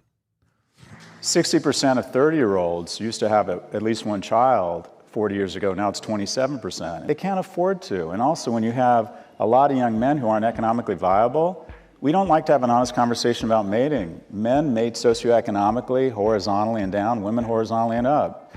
Beyonce could work at McDonald's and marry Jay-Z. The opposite is not true. 75% of women say economic viability is key to a mate, only 25% of men. So when men are not doing well economically, we have an absence of mating. We have an absence of what is the opportunity to do the most rewarding thing in the world, and that is build a family where you get to that point of building something with someone else. It's tough on women, but it is absolutely disastrous for men. It just makes me very upset and rattled to think that the most rewarding thing in my life is effectively off limits. Marriage is the new luxury item. 4/5 of people in the top quintile of income-earning households get married. Only 1 in 5 men in the lowest quintile ever have an opportunity to mate. Only 80% of women have reproduced in our species on the planet, only 40% of men. Women are disproportionately and unfairly evaluated on their aesthetics. Men are unfairly and disproportionately evaluated on their economic viability. And a society collapses on itself because those men get angry, and the most dangerous person in the world is a lonely, broke young man. There you go. There you go. My dad would say that all the time. Tom, your thoughts on this? Yeah, we're not here to promote anybody, but Prof G has written a couple very interesting papers on this that I think both Pat and I agree with, and he's broken down the stats exactly as he's talking there. You know, what we need is, you know, this isn't something you can change at the voting booth. This isn't something that you can change overnight. We need a viable, thriving economy that is building the kind of jobs so these men are employed and are attractive mates. Because what I said about women is true. It's not just these, you know, so-called super aesthetic women that are marrying the rich guys. There's women out there that want a stable, honest, clean guy to have a life with. And when guys are all by themselves, as Prof G said, you're in your bedroom all by yourself playing video games, isolationist, you know, the online world is your world. You're not building yourself socially, and then never mind, you go out to find a job, and in certain areas you can't. You know, we need the economy to be booming so that people have jobs. And guess what? With the job comes pride and self-esteem, good pride and self-esteem and attractiveness. And guess what? You find women that are attracted to that. You have kids, and you build the strength and fabric of the country that values all those things. But you got to do it one step at a time, and you got to do what you can do to reach across and encourage and help people, raise up. And that's where my heart is. When I say I leave people better than you found them, that's what I try to do. When I say that I'm always willing to talk to people about how do you find a way up, that's what I'm trying to do. That's me. Jeff. I'm going to go back to college here. What did men do long before everybody had to go to college? What kind of jobs did they end up gravitating toward? Yes, there are not as many of those as there used to be. Farmers, construction, hands, plumber. Right. And so what we did as a society is deviate and rechannel a lot of that effort into what goes on in colleges these days. Unproductive uses. It's the old Austrian economic term, malinvestment. We're malinvesting in our human stock by forcing people to go to college when they should be doing something else. That's not the only reason. Don't get me wrong here. I'm not saying that's the sole answer here, but that's part of the problem here is we've overestimated the value of college education, and maybe there was a time when that was the case, when college education actually did build up the intellectual stock of the labor force. But that ship has sailed. That passed a long time ago. Now we just mass produce all of these people into college, and we don't give them productive skills. In fact, we give them they end up being lost at the end. They end up overburdened with debt. They're lost. They have no real idea of where they're going, and they don't really have any productive skills that can be used to build a career and therefore a family. So. Yeah, I'm going to demonize college again. And we allowed them to go into debt getting our history degree. We encourage them to. That's the thing. The incentive structure is you have to go to college. If you don't go to college, you'll be left behind. And there's no underwriting qualification because that university that had that student loan partner immediately sold it to the processors at the U.S. government. But it's all backwards. There was no risk. There was no risk.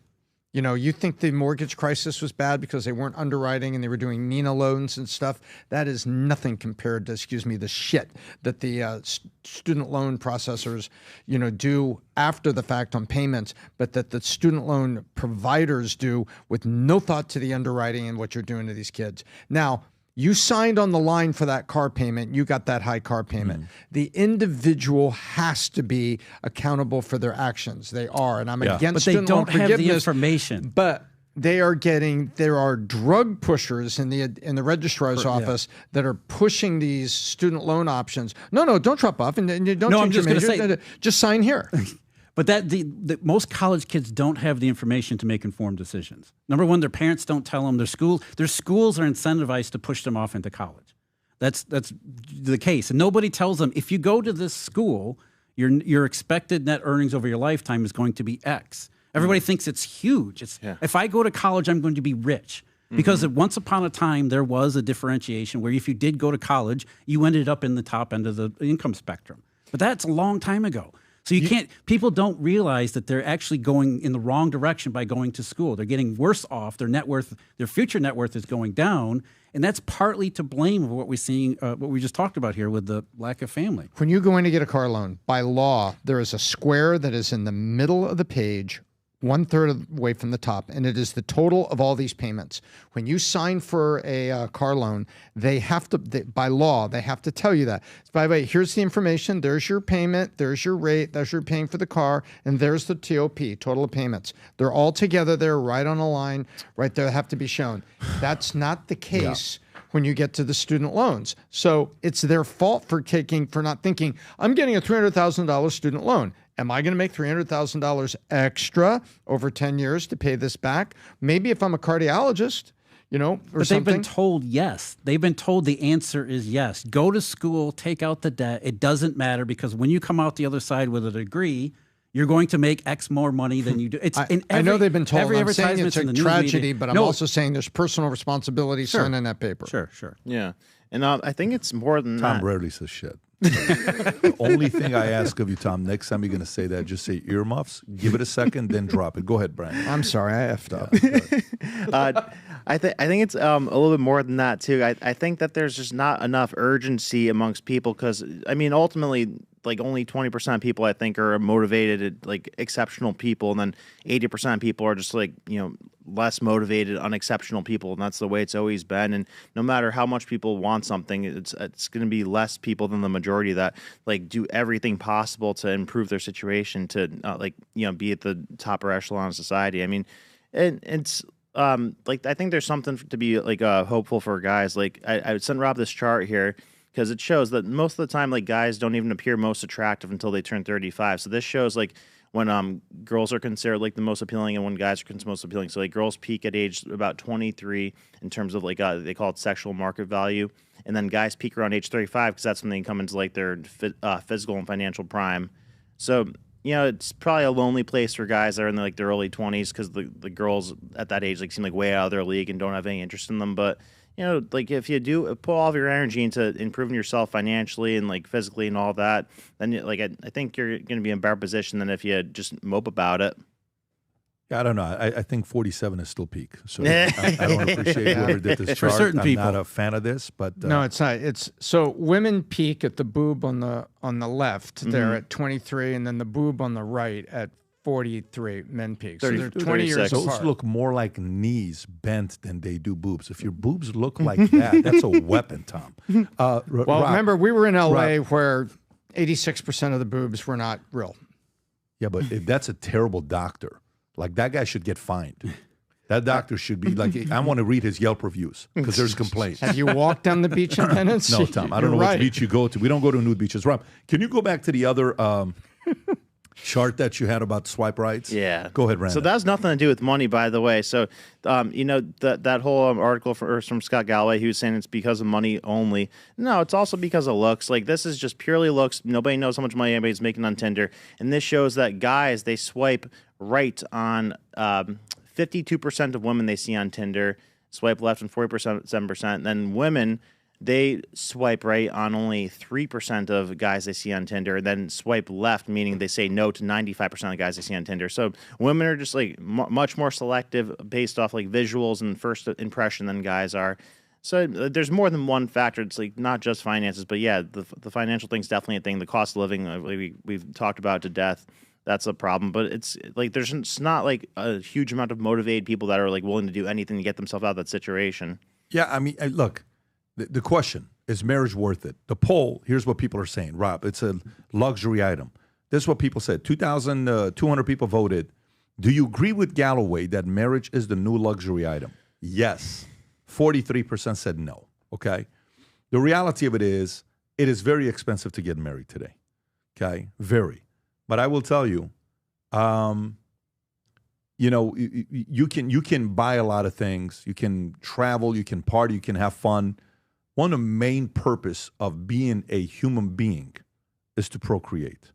And I don't mean the exercise of it. Go at it.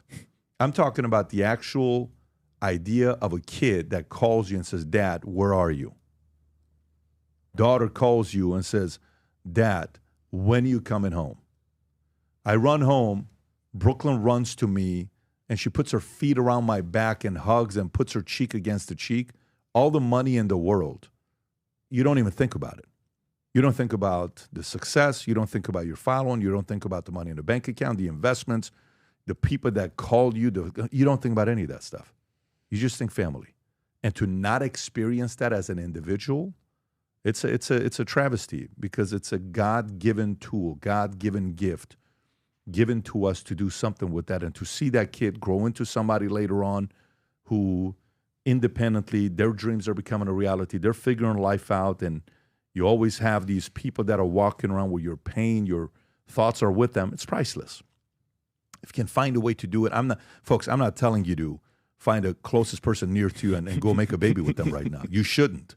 You got to choose that properly. Making a baby with the wrong person could be, crazy as well. But it is something for you to be thinking about. Anyways, every year during Christmas time, we give away Christmas trees. And for some of you guys that are in Fort Lauderdale, Rob, do we have the dates for it?